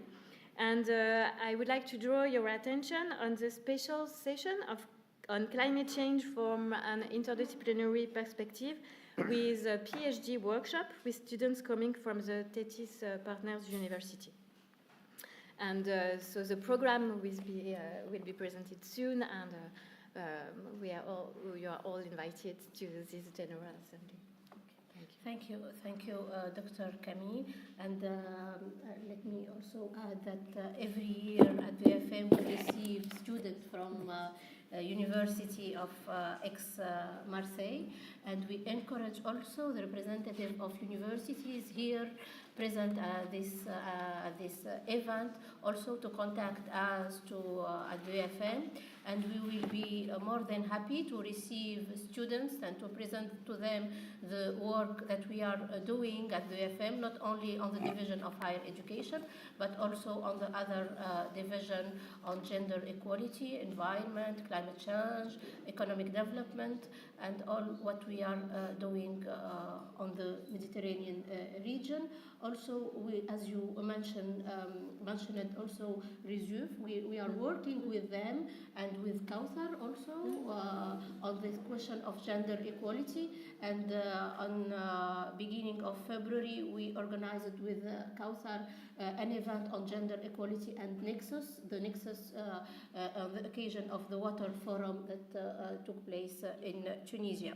Now, let me move to Professor Ramos. It was not a secret that we work a lot with UNIMED on more than one studies, for example, the study of internationalization, and we count a lot on your experience and what you are doing on the region.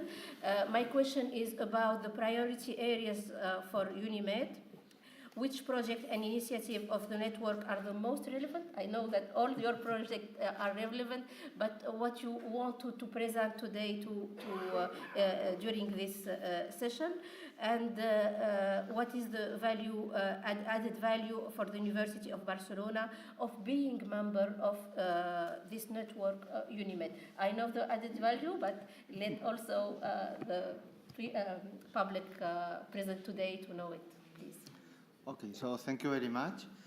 Let me start by just briefly explaining what is the history of UNIMED. UNIMED was founded in 1991 with the aim of facilitating international cooperation in the fields of education and research, with the aim of improving the economic, the social, the scientific, and the cultural development in the countries of the region. Okay, so the idea is that UNIMED nowadays is formed by 158 members from 25 different countries. And something that perhaps is relevant that you are aware, because this is not the only association that is moving in a similar way, is that the region of influence is being expanded with new members from the sub-Saharan region, like coming from Mauritania and Niger, also Middle East, Iraq and Yemen, and also Western Balkans with Albania, Bosnia, and Kosovo. Okay? At the same time, the imbalance within our organization is becoming, let's say, with less presence of universities or higher education institutions from the north shore of the Mediterranean. So here I launch a call for those who are here to become members of our consortium, because it's important that we keep this balance between different institutions with different institutional settings, with different interests, in order to give this plurality and diversity that has always characterized our network. The governing model of UNIMED is participative, in the sense that the General Assembly is the one deciding the governing bodies, and the four most relevant positions, okay, the President, the Secretary General, and the two Vice Presidents, have to be geographically shared between the North and the South of members of UNIMED. Okay, so currently, the President is the first woman. She was elected in Granada last year. Professor Kerir Rassas comes from An-Najjan University. At this moment, the Secretary General is Professor Ben Assisa, coming from the university, former rector of the University of Tunis. And the two vice presidencies are being now occupied by University of Barcelona and by University La Sapienza. Okay, so the mission of UNIMED has become, let's say, more complex over time. I can mention the 6 areas where we are currently working, just that you get an idea of that. Everything is on our website, by the way. University governance, digital education, intercultural dialogue, employability, refugees and migrants, and sustainable development.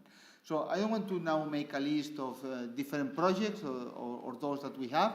From the point of view of governance, what is perhaps relevant is that we try to get let's say, the maximum number of supports within the country in order to start working at the national level and with the support of the ministry. So it is that we try to be as inclusive as we can in order to participate in this process of dialogue, on how to improve quality and how to improve the governance of universities, also with a focus on the need to work with academic freedom, which is a very important issue in the region nowadays, and not only in the south. And then the second issue I would like to mention, I mentioned before that for us, listening to the students is very important. So 3 years ago, we organized here in Barcelona the first Mediterranean Student Summit, which also counts with the cooperation of ESN, of the Erasmus Student Network, where we managed to get for 3 days students, 25 students from different parts of the region, just discussing about what were their main challenges, how universities can help them in order to have better life prospects. I think that this is the proper word. And also at the same time, how we can learn from the experiences of the others. So this initiative was very successful. Students from both sides were very enthusiastic on what were the outcomes of this experience. The second year, this experience took place in Morocco, and this year is going to be in Palermo. Okay? So this is something that we launched here, but that it has gone growing, and I think that it was a very success, because we need to put the students in the focus, in the center of our educational achievements. And this is something that IEMed is very aware, and we try to hear their voice, and we try to act consequently. So the third idea I would like just to briefly mention is that we are having a very active position in support to refugees and migrants in 2 directions. First, we are working in a very strong way, in a high level of coordination with United Nations High Commissioners for Refugees. The idea is that what we want to achieve is to have a protocol on how universities, particularly from the north, but not only, we are seeing now the situation in Egypt, can help students coming from other countries, and what do they really need at the very beginning, and how the relationship with them has to evolve. For instance, the program that we have at the University of Barcelona through Solidaritat UB is well known because it has a very well-defined 6-month programs in order to learn the language, learn the culture, and try to get students also attended from a psychological side in order to be able that they, in the next academic year, can decide if they are prepared, if they are ready to enroll in our degrees, or whether they are looking for other type of career, not only university, but perhaps getting some kind of technical training. So the experience from different universities, also Sapienza is very active on that, has helped us to create a program that now we will try to expand to the other members of the network. At the same time, in the second direction that we are working now, is to try to give fast solutions to emergency situations like the one that we are living now in Palestine. We are creating a program that is being led by An-Najah University in order to create some kind of open university, now in an informal way, to all those students that have seen their studies interrupted by the conflict, by the war. And this program has to be created very, very fast and respecting all the standards of quality. Also, the experience that we have with Ukrainian universities has helped us also to launch it and to participate actively on that. And we expect that these three directions that I tried to summarize can also be strong in the future. So I stop here. Thank you. And let me also thank you and congratulate IEMed for this initiative, and perhaps this initiative will give more idea to other universities to be with you, and this is what we said before, is the leading power of networks like IEMed, IMONI, and entities, and other network. We will move now to the future and to speak about the future of higher education. Could you briefly give us some suggestions how to move on this field, how to cooperate more, not only with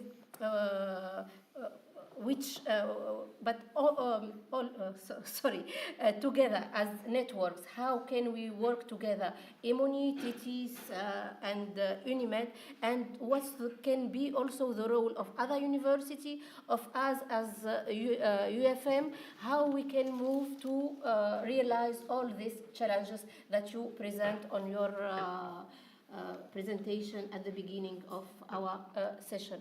Please, Professor. We start with you all the time. Sure. Thank you. Thank you, Madam Chair.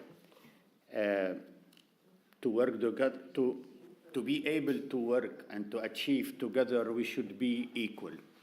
We cannot work together by having a very a gap between the system in South and the system in North.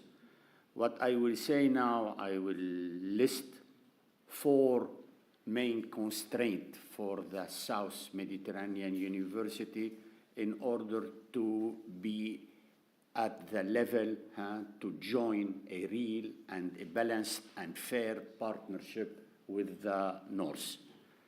The first point is the digitalization and online learning.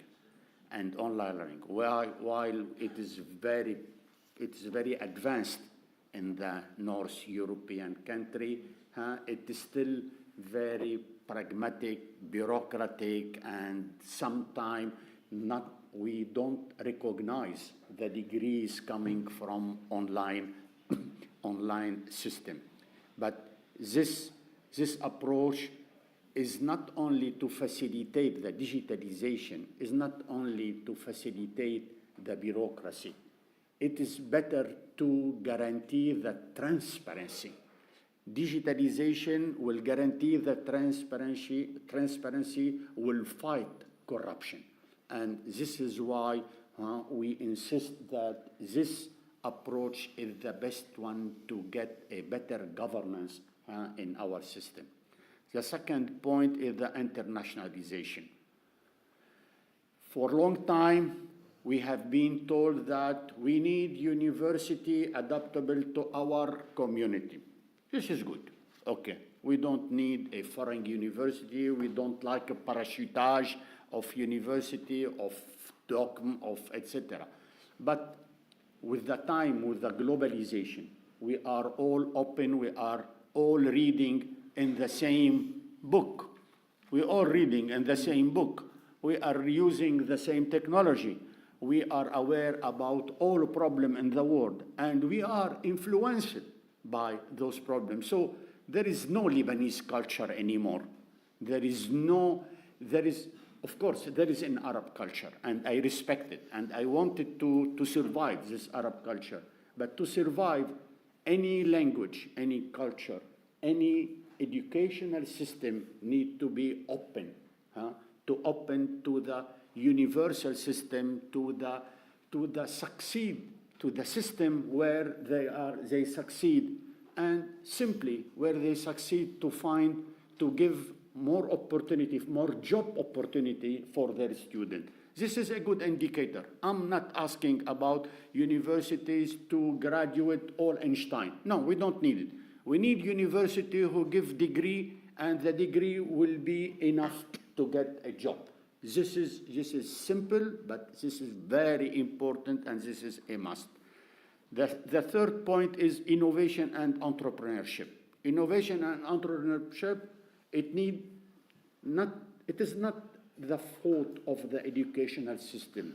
We always say that we are theoretical, we are not learning application, or we don't have a professional curriculum. This is not true. The problem is in the private sector. The private sector is not professional enough to have to give us as academicians, to give us the profile he need us to build. And I know many examples where universities were able to build some profile to be adaptable to international organization more than to national, international enterprise more to national enterprise. And this is a question on the level, on the professionalism of the enterprise of the private sector in our countries. The last one, the sustainability and the climate action. I had the opportunity to discuss with a lot of people who decide to go away, to go to Europe or to go to United States. And one of the reasons they mentioned is they say that our environment is not healthy anymore. And this is something very, very important. And the environment now, the quality of life is a reason where to stay, where to go. And efforts done to save the environment, to implement the UN SDG 2030 are really, really light. I don't want to say more, are really light. And the war in the region has even destroyed all initiatives taken to follow, to honor our commitment for climate change and for the UN SDG, UN goals of 2030. I think it might be useful, this four point, to improve the level and to guarantee a better partnership, a better cooperation among our system. Thank you, Professor. I will ask the same question to Professor Ramos about the challenges and how we can do in the future. Thank you very much. So I will try to be very brief because we are running out of time, and so that also my colleague Camille has some time. I would only want to share with you a couple of ideas about the future. The first one is strongly related to what has been already said. Digitalization is something that is very relevant in the current moment, but also, of course, in the future. And in two ways. First, because we need to make sure that there is a proper access to infrastructures and to the capacity to be able to make as much as we can from the benefits of technology in the field of education. Okay, so technology cannot be one factor of discrimination or of not allowing the inclusion of all students into this process. So I think that we need to take a stock of what is the current situation in other countries across the region and be able to make proper investments in order to guarantee that all students have the same opportunities in order to follow or to get the benefits of the use of technology into education. In the same way, we need to have, let's say, better prepared teachers in order to be able to make the best of the technology in this process. You know that during the COVID-19 pandemics, we adopted some emergency solutions, and now we all feel ready to do lectures online, but for sure this is not the best way to proceed. And in fact, you know that here in Catalonia, we are having a very live debate of whether high school students can use mobile phones or not. Perhaps for primary school everything is clear, but not so much for high school. So the topic is very relevant, and we need to have, let's say, sound evidence-based policy. Okay, so we need to have a proper strategy based on what we really know and prepare the next generation of teachers to be able to do that. And this is something that affects not only the Mediterranean region, but of course the whole world, but we need to be ready for that. And the second thing that I would like to go on from this idea is the need to coordinate better the efforts that we are doing as networks. No? I think, and I can tell you of a very recent experience that was shared in our last meeting of the board last week. One of our members decided to resign to be part of IEMed because they didn't have enough time, enough resources to devote to the different networks where they were participating, and they have to give priority to their university alliance. Okay? So this is something that we can all understand, particularly those who are in the front of these projects, but this creates some worries about, okay, where are we going in terms of the different links that we have, the different networks that we overlap, and I think that we need to have some kind of informal, let's say, not creating a new network, of course, but an informal forum where we can exchange what we are doing, where we can put together our efforts. And for instance, one idea that was coming just after your presentation is, why don't creating an open university for the Mediterranean? And this could perfectly fit in the role that MUNI is doing. So why IEMed should consider doing something like that? Okay? What we need is to work much more in close cooperation. So I think that for the future, as far as I see it, I think that we need a strong political leadership, hopefully coming from this ministerial conference. We need higher levels of interconnection between different networks and different agencies that are relevant in the region. And of course, we need also the proper capacity to be able to change the current situation, because this is our goal. No? So that's me. Thank you. Professor. Doctor, please, Yeah, thank you. So yeah, this is a very important question, and within the TETIS network, we really think a lot about this problematic and how to boost the Euro-Mediterranean cooperation. I think we can summarize it by equal cooperation in an unequal world, and this is really the main. So I can propose some step. For example, but it will be more that technical. But for example, with Aix-Marseille University, we are coordinated European Alliance University, CIVIS, and which the Autonoma University of Madrid is also a partner.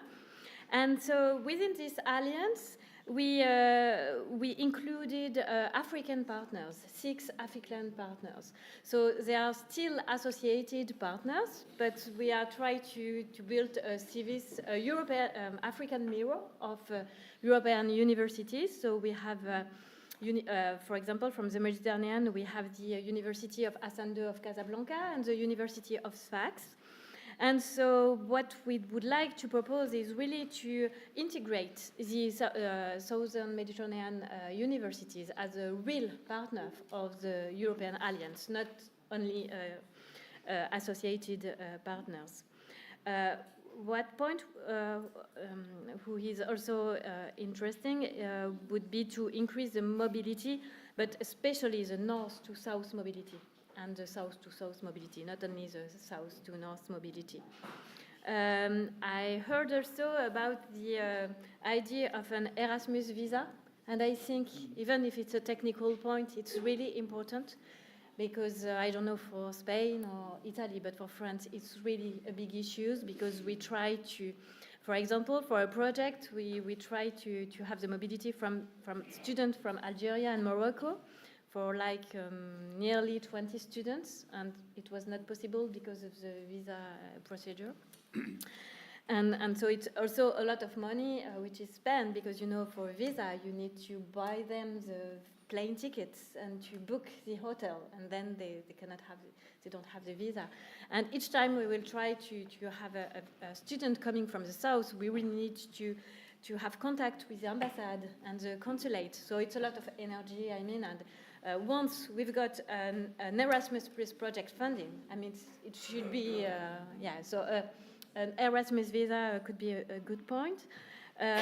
Also, as I said, with the AfriConnect Plus program, I think we really need to enforce collaboration through smaller scale initiative, and that build ambitious projects, and the students' involvement also in action is very important. And as you say, with the coordination of networks, as we coordination of networks, students' involvement, and after try to could boost really the Euro-Mediterranean cooperation. Thank you, Doctor. I wanted to open a debate and to give you the time to ask questions, but I think that we haven't enough time now. During all the day, we can discuss together during the lunch or after, also during the dinner. Let me thank my dear panelists today. How was instructive to listen to you, and your guidance give us as UFM, and I think also to all the public here today, more ideas how to move on this cooperation on higher education, and show us more and more the necessity to have a ministerial on higher education, because we see that the networks are aware about the challenges and how to move forward, but we have also to have the mandate and the cooperation and the decision from the policy makers. We need that, and our role as UFM is to push and to highlight the need to have this UFM ministerial on higher education with your also help. Thank you, Professor Mouain Hamza. Thank you, Professor Raoul Ramos. Thank you, Dr. Camille de Garridel-Touran. Let me also thank my dear colleague, Joao Lobo. Joao organized all this session, the question, and also how to move on this thematic, because he is in charge of higher education at the Union for the Mediterranean. This afternoon, you will have also other session on research and innovation with my colleague Giuseppe Provenzano. Thank you, IEMed, for this occasion, and we will discuss more and more about how we can move forward for our region, Mediterranean region. Thank you again.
¿Qué se nos va la gente si no...?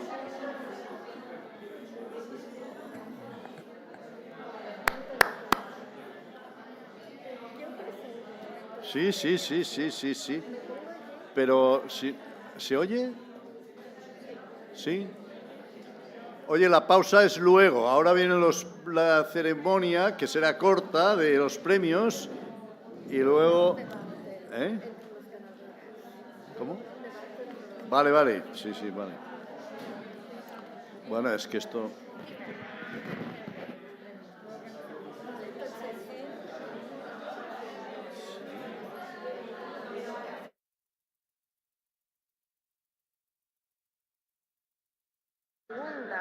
Es con Laura, porque es de su máster, y el primer ganador.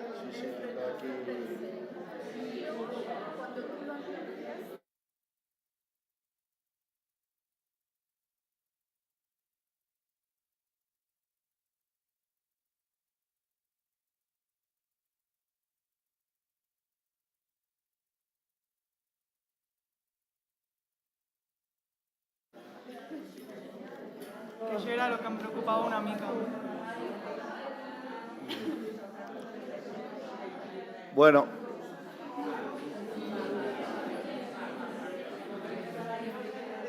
Vamos a iniciar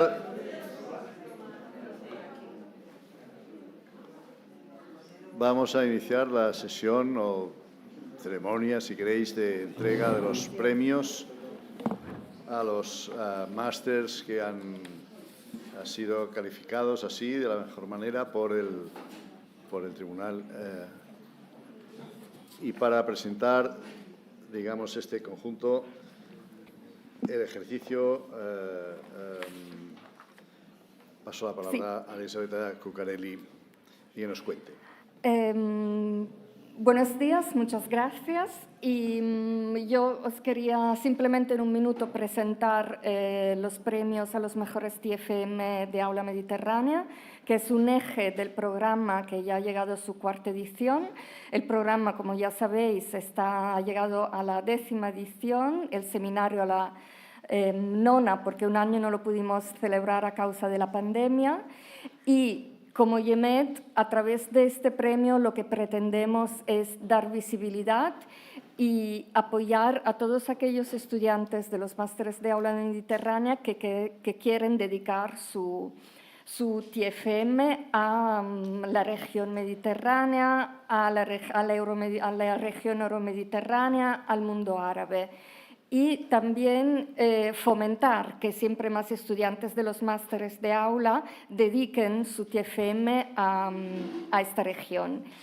En estas 4 ediciones casi todos los másteres de Aula Mediterrània han presentado TFM al premio, así que esto nos garantiza un nivel bastante bueno de interdisciplinariedad. Y cada año recibimos alrededor de entre los 11, 12, 13 premios. Y es un premio en el que participan sobre todo mujeres. De hecho, este año es el primer año en que gana un chico.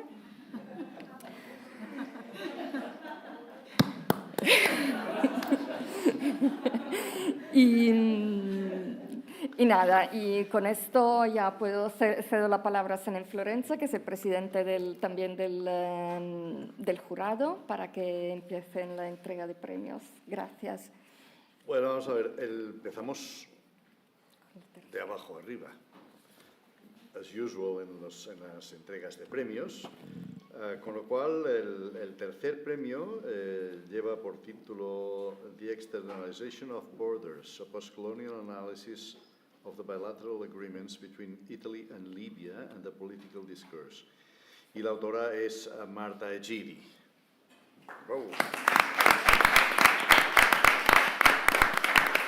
Con lo cual, Cristina Rodríguez Reche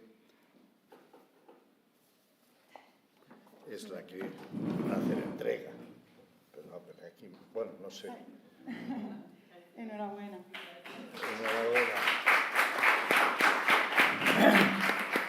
Os leo la motivación del jurado. El TFM aborda las políticas de externalización del control de la inmigración de Italia a través del análisis de 3 acuerdos bilaterales entre Italia y Libia. La contextualización histórica es correcta y la bibliografía completa, actualizada y bien referenciada. El estudio adopta la perspectiva postcolonial y desvela decisiones que implican a países comunitarios y que debilitan valores básicos de la construcción europea. El reconocimiento de las limitaciones de la investigación, como el hecho de no poder acceder a fuentes de Libia, no se interpreta negativamente. Primero, porque la situación en el país es muy compleja, incluso para investigadores y periodistas, mucho más para una persona que intenta hacer un TFM.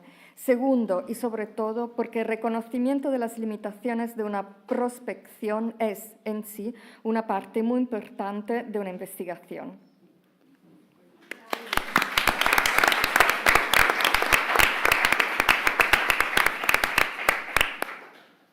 Bueno, yo creo que la motivación que ha leído Elisabetta está muy bien estructurada, con lo cual vamos a dar primero la motivación y luego el premio.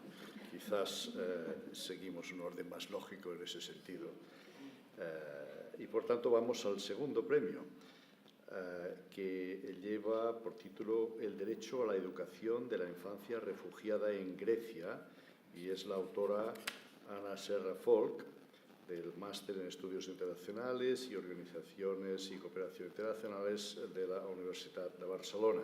Por tanto, Elisabetta presenta la justificación del jurado. El estudio es relevante y está bien acotado al centrarse en Grecia, un país fundamental en el estudio del fenómeno migratorio en el Mediterráneo. El enfoque basado en derechos humanos es apropiado en cuanto marco conceptual que pretende contribuir al desarrollo y orientar al cumplimiento de los derechos de la persona.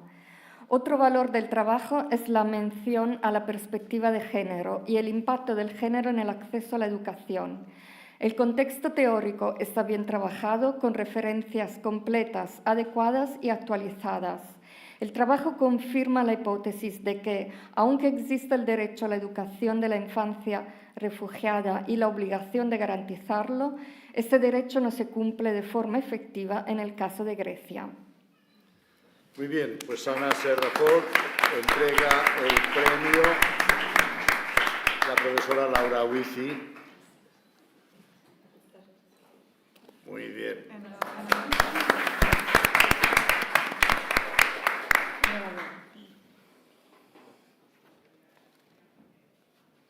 Y ahora anem amb la grossa. Muy bien. Primer premio. El título es The Value and Limitations of the European Union's Restrictive Measures and Sanction Regimes as a Foreign Policy Tool to Achieve Objectives. El autor es Alexander Evert Gerritsen, del Master's Degree in Diplomacy and International Organizations, del CEI, de la Universidad de Barcelona, UB. Vamos con la motivación. Sí. Este TFM analiza la política de sanciones de la Unión Europea como herramienta coercitiva para lograr objetivos de política exterior. La estructura es coherente y el marco teórico pertinente. Tomando como casos de estudio Rusia y Siria, el autor trata de delinear la importancia de las limitaciones de las sanciones. Aunque la política de sanciones y medidas restrictivas haya sido ampliamente investigada en varios estudios e informes, este trabajo tiene un valor añadido notable por su amplia argumentación del tema y su análisis empírico, bien desarrollado y documentado. Asimismo, el TFM sugiere futuras áreas de investigación. Muy bien. Entrega el premio el profesor Andreano Cerini.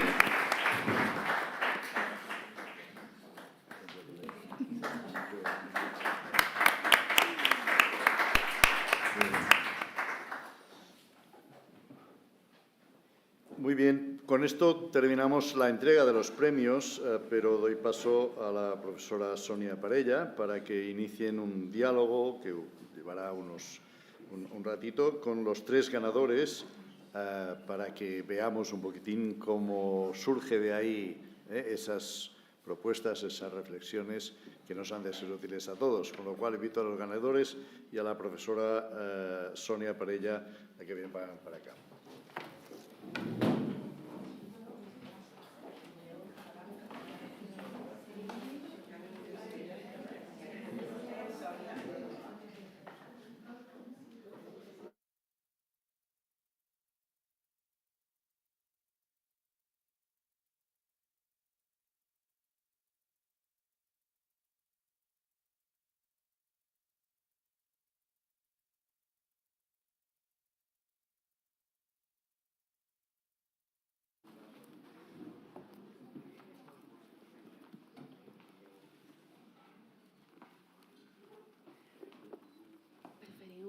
Totes de cop o anar fent ronda?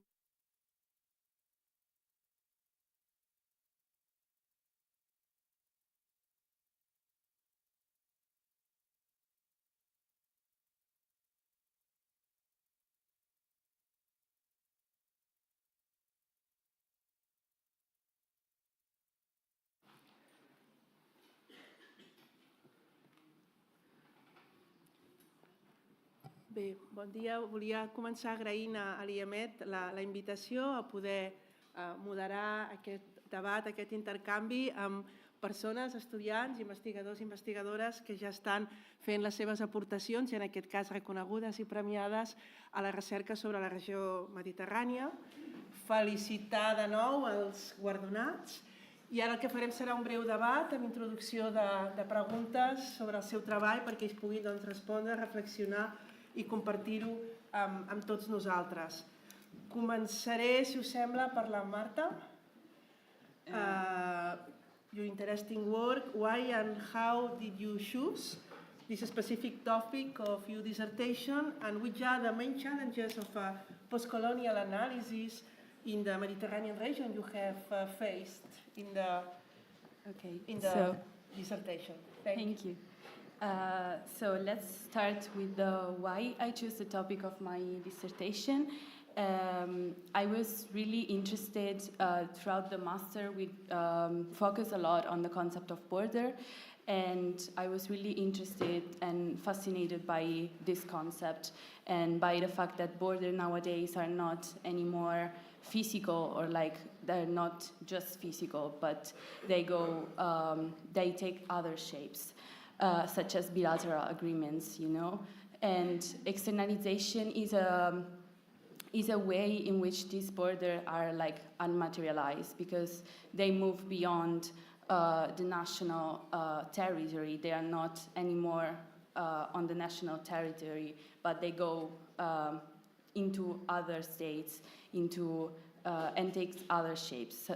And so I wanted to talk in my dissertation about this, and I wanted to combine with the concept of postcolonialism, since I think it's a very interesting topic and very fascinating, and postcolonialism gave me the opportunity to break down and deconstruct the concept, like very normal concept, even the concept of migration itself. And especially when it comes to externalization, a lot of post-colonial scholars defined it as a new way of coloniality. So it was just like logical in my mind to connect the two concepts together. And why Italy and why the bilateral agreements between Italy and Libya? Because Italy is the country I'm from and is the context that I know the most and I feel most comfortable talking about. And I wanted to know more. I wanted to investigate and to analyze what are the implications and the narratives around the bilateral agreements that have been made since 2000 between Italy and Libya. Especially since Libya was a previous colony of Italy. So this was the things that I wanted to discuss in my thesis, and I wanted to do it to investigate the narratives that these bilateral agreements created in the created throughout the years, and how they could be deconstructed from a post-colonial point of view. So that's why I choose also discourse analysis in order to be able to analyze political speeches and discourse and the narratives that were like perpetuated with these agreements. And moving on to the challenges, right, to the second question. I really like when they sent me the question, I was really like struggling on how to answer it, whether from a personal point of view or from a more academic and formal way. I'm gonna try to do both. Starting from the fact that post-colonialism aims at deconstructing and challenging migration and the knowledge about it. This is like the general approach that scholars defines as post-colonialism, and defining externalization as a new way of coloniality, as a new form of coloniality. I think that the IEMed in externalizing the borders, the EU states ask their previous colony to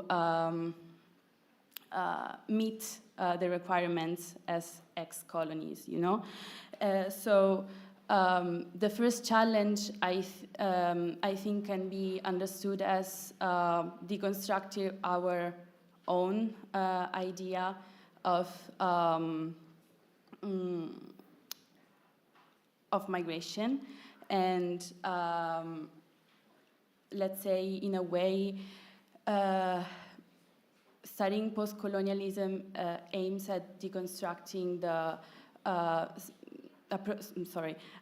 approaching externalization from a post-colonial mindset means to deconstruct our own conception and ideas of certain topics. And in my thesis, I focus on development, on cooperation, security, migration itself. And I think to approach this from a post-colonial lens and deconstruct these ideas and concepts meant also to deconstruct them in my mind. So this was the first challenge for me. And also, I think it's, as was said also before in what Elisabetta said, the accessibility to sources, especially for the Libyan part, was really another struggle. So in studying this region also, there are a lot of struggles. And also talking about colonialism in Italy is not that easy, because post-colonial studies is a field in the Italian academic world, but not that development as in other countries. And that is because colonialism is most of the time rejected and just justified as something connected to fascism and as something not as bad as for other European states. So that's also like a challenge, I think, for at least for Italy, to address this. Thank you. Moltes gràcies, Marta. Passem d'un treball centrat en estudis, centrat en gestió de fronteres, Líbia, Itàlia, a un altre, la guardonada amb el segon premi, a un altre centrat en una temàtica similar, en aquest cas ja un cop les persones ja estan aquí, a Europa, en aquest cas Grècia, educació de la infància refugiada a Grècia. Anna Serra, et volia formular un parell de preguntes també. Per què vas escollir a l'hora d'abordar la regió mediterrània, en particular el cas de Grècia, i quins reptes i dificultats creus que suposa haver portat a terme una recerca sobre població refugiada, a més infància? Quins són els reptes que has hagut de gestionar, afrontar durant la realització de l'estudi? Moltes gràcies. I will speak in Catalan, in my case. Llavors començo a respondre la primera pregunta. Quan vaig abordar la temàtica de la regió mediterrània, vaig escollir el país de Grècia, ja que són països que tenim molt en comú, però alhora també molts reptes als quals fer front conjuntament. Grècia és un país de la Unió Europea, però hi ha una problemàtica existent des de fa molts anys que milers de nens i nenes en situació de refugiats no tenen l'accés de forma efectiva a l'educació. No puc dir exacta la quantitat perquè és al voltant de 44.500, però no hi ha cap dada, cap font oficial que coincideixi. Llavors també és una greu problemàtica que comentaré en la segona pregunta. Vaig escollir aquest treball, vaig escollir aquesta temàtica ja que considerava que la migració i la infància són temàtiques que s'han de resoldre i ficar una solució en la regió mediterrània, però també globalment. I és que des de la gran crisi de refugiats del 2016 i el tancament de fronteres i de la ruta dels Balcans, hi ha milers i milers de nens i nenes que no poden accedir a l'educació. D'aquesta manera vaig pensar que a través de l'actor estatal grec podria analitzar les accions o bé omissions que duia a terme, però també fer un anàlisi del contingut de dret internacional en quant al dret a l'educació i dret europeu, ja que és un país membre de la Unió Europea. En aquesta recerca vaig trobar que el contingut relatiu al dret internacional i dret europeu està molt ben clarificat, però a l'hora de la pràctica encara hi ha molts reptes que en el cas de l'estat grec hi ha molts reptes que no s'estan ficant totes les eines potser necessàries o que caldrien, ja que estem parlant d'un col·lectiu molt vulnerable com és la infància. D'aquesta manera, tots els estats tenen l'obligació legal dintre de les seves fronteres de brindar l'educació i Grècia ha rebut des de fa uns quants anys una quantitat de diners per poder dur a terme una educació inclusiva a l'escola grega, però a la pràctica no es dona a terme. Llavors vaig escollir Grècia simplement per també poder analitzar l'actor estatal, ja que és un subjecte internacional que està present als tractats internacionals, a la Convenció de la Infància, entre d'altres, però a la pràctica no es compleixen tots els requisits que s'haurien de complir. En quant als reptes que em vaig trobar a l'hora de realitzar aquesta investigació, en primer lloc destacaria la manca de dades exhaustives i contrastades. No hi ha dades, totes les fonts corroboren que des de fonts oficials, no governamentals, hi ha un buit d'informació al qual és molt important de tractar i d'omplir, perquè estem parlant d'infància, de la futura generació, i en cada dada incompleta o imprecisa estem parlant d'un infant que té somnis i que estem deixant-los oblidats en segon paper. També voldria subratllar que al llarg del treball tota l'estona citaven la necessitat de les dades i fins i tot ECOSOC l'any 2022 va fer una resolució en què insistia el govern grec que hi hagués una disponibilitat real de totes les dades. No hi ha cap dada d'origen, de gènere, de la infància. Si no coincideixen ben bé els números, com hem de parlar d'on venen aquests nens i nenes, no? Llavors també un dels reptes que vaig pensar que eren vitals a l'hora de fer el treball és que el dret a l'educació a la infància es conté en acords no vinculants i a l'hora d'analitzar què feia o què no deixava de fer l'estat grec era més complicat perquè tot eren suggestions i possibles idees per poder arribar a assolir els objectius de l'Agenda 2030 que desafortunadament crec que no s'arribaran a assolir veient les dades a la realitat. Ojalà que sí, però sent realistes és una realitat molt dura. Moltes gràcies. I a continuació ja presentem el primer dels guardonats, Alexander Ibert Gerritsen, que ha estudiat, ha fet un estudi sobre un tema de molta actualitat, alhora complicat, els règims de sancions cap a les mesures de sanció, a més amb una mirada de dos estudis de cas, Síria i Rússia, de molta actualitat també, i li formularé també un parell de preguntes perquè pugui explicar els principals reptes de la seva recerca. First of all, why did you choose this specific topic of your dissertation, in particular these two countries, the sanction regimes implemented in these two countries, Syria and Russia, and at the same time, I would like to know if are you looking forward to continuing this work, perhaps, I don't know, a PhD or an international organization, I don't know, it's just to know your future, your perspectives about that. Thank you. Perfect. Thank you, everyone. First of all, it's lovely to be here. Thank you for the invitation, and thank you to Say, of course, for getting me here to this point. So yes, why did I choose this as my topic? And it was an interesting time for choosing the topic because I chose it before the war in Ukraine, obviously in the November before, and then it all blew up in the February 2024, as we see next week as the anniversary. Now, this was really important as a study for me to think because we're moving as an international system towards, as we all like to talk about, a multipolar sort of world.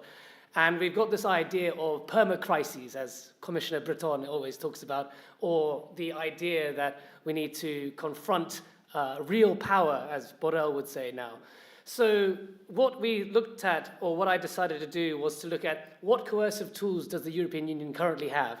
Of course, this is only for the period of the study, and what might come in the future days, perhaps discussions after what Trump has said and things like that, we might develop more coercive tools. But talking about the study itself and where this fitted in, I decided to do the study post the formation of the EEAS in January 2011, and this incorporated then the study of Syria and of Russia. And the reason why I did these two was because they were formative in the ideas of the European Union and how it could tackle or how it could operate as a global actor. On the one hand, you had a small but unstable nation state that ended up causing tremendous political chaos within Europe with the rise of the far right and the migration crisis and things like that we discussed. And on the other, we have a huge economy, nuclear power that threatened European security in itself. And it's interesting to see how the European Union dealt with these two threats and in different ways. The way that I could do it, of course, you don't want to get too descriptive in these matters, but I used Francisco Guilherme's framework, which consisted of putting these sanctions into 4 steps. The first step was to put it in the wider frame, because the key thing here, the issue with sanctions, is that people view sanctions as either a success or a failure. It gets the behavior of the state to what I want, or it doesn't, and that's how it is described. But that's not the case. Sanctions are not zero-sum. They are like a policy tool, like anything else we use, where there are things that are welcome and there are things that are unwelcome outcomes of the policy. And what we need to do in the EU and other places is to evaluate and see where they've gone wrong in previous cases so that we can at least prepare for future cases. Because as you see, if you read the paper and things like that, some of the lessons that we learned from Syria don't work in Russia, but nonetheless, it needs to be taken into account when it is done. So the first thing, of course, is to take into the wider scheme. Where do sanctions fit in? Is it with diplomacy? Is it with giving arms? Is it other things like that? So it fits in because, putting out there, sanctions do not operate by themselves. They have to be part of a wider diplomacy toolbox. Second, what type of sanctions are they using? The first one, of course, is completely coercive. That means you're going to do what I want you to do, and there's one option. That's currently what we're doing with Russia today, but we've done it with other things before, like return to democracy in the islands of Comoro, things like that in 2008. The second thing, or the second type of sanctions, is just, it's not coercive, it's to try and, I've got the word off, but it's to try and make them come to one of many outcomes. And this was often the case with Russia when it came to the Minsk II agreement, whereby they wanted them to enter into this agreement, or the same with Syria, to enter into a peace agreement or peace dialogue, but they didn't know exactly what that outcome would be. Maybe it was the removal of Assad, maybe it wasn't. And then finally, the last type of sanctions is signaling sanctions. And these are sanctions that are used against large players like China. So for example, they might sanction a couple of individuals who are involved in the persecution of the Uyghur minority in Xinjiang. But they're not going to sanction the entire Chinese economy. So it's to sort of display that we're upholding our values, but we're not going to disrupt the entire relationship with this nation state. And those are 3 of the types of categorizations that you get. And then you move on to other things where you have to evaluate the wanted, unwanted outcomes, and then ultimately a sort of an evaluation of, was this the best tool to use? And I won't go into too many more, because there's things in, of course, you can read the paper if you want, but ultimately there were some lessons that were learned in Syria, for example, and that is obviously the focus of this debate, because we're talking about the southern neighborhood and the need to focus there. The idea there was that the EU perhaps acted too quickly in its implementation of very punitive sanctions in the manner of in August 2011, where they basically said that Assad had to step aside. And this was a demand that wasn't possible for the Assad regime to comply with, and therefore they weren't going to comply with it. So therefore you've left this huge economic gap, and who's going to fill that economic void? Well, it was Iran and it was Russia. And therefore the EU lost its leverage in the situation and became a bystander to events, because it didn't have any other coercive tools to use. And then ultimately we get, the outcome of that is whether or not sanctions could have worked or other policies could have worked is a different matter. But at the end of the day, leverage probably shouldn't have been lost. And that was a lesson that was used with Russia, but to different mechanisms, because it wasn't a very good leverage in the end to have increased trade with Russia, because we extended our dependency on things like energy in our energy markets and other matters. But that's a different thing. So ultimately, the paper comes to the conclusion that there's been many lessons learned between 2011 and now 2022, and we need to utilize these lessons for future sanction implementations, and ultimately start to incorporate it in the many mechanisms that we have within the EU of good practice and other things like that, and also to make sure that we don't just use sanctions as a cheap foreign policy tool. We're on the 13th, or we're coming up to the 13th sanction package against Russia, and you start to debate does the purpose then, is it going to actually impact the Russian economy? Is that the purpose? Or is it primarily for domestic consumption to make us feel like we're doing something? That is also another matter. At the end of the day, right now, we should be giving more arms, and that's a different debate. What am I doing right now, or what does the future hold for me? So I'm currently working in the EU. I work with DG Just as an institutional relations officer. I did the Blue Book traineeship, and I worked with the Secretary General on Ukraine and other matters like that. So it was very useful doing sanctions, I can't tell you. And then ultimately I stayed with DG Just, and I'm doing now relations with the EP Parliament, or the European Parliament, and the Council, Co-Repair 1, Co-Repair 2. Would I be open to doing a PhD and other things like that? I would, of course. I'd love to continue academia. It's fantastic. But that's currently where I am. And it's a pleasure to be here. I'm sorry if I've talked for too long. So that's it. Gràcies.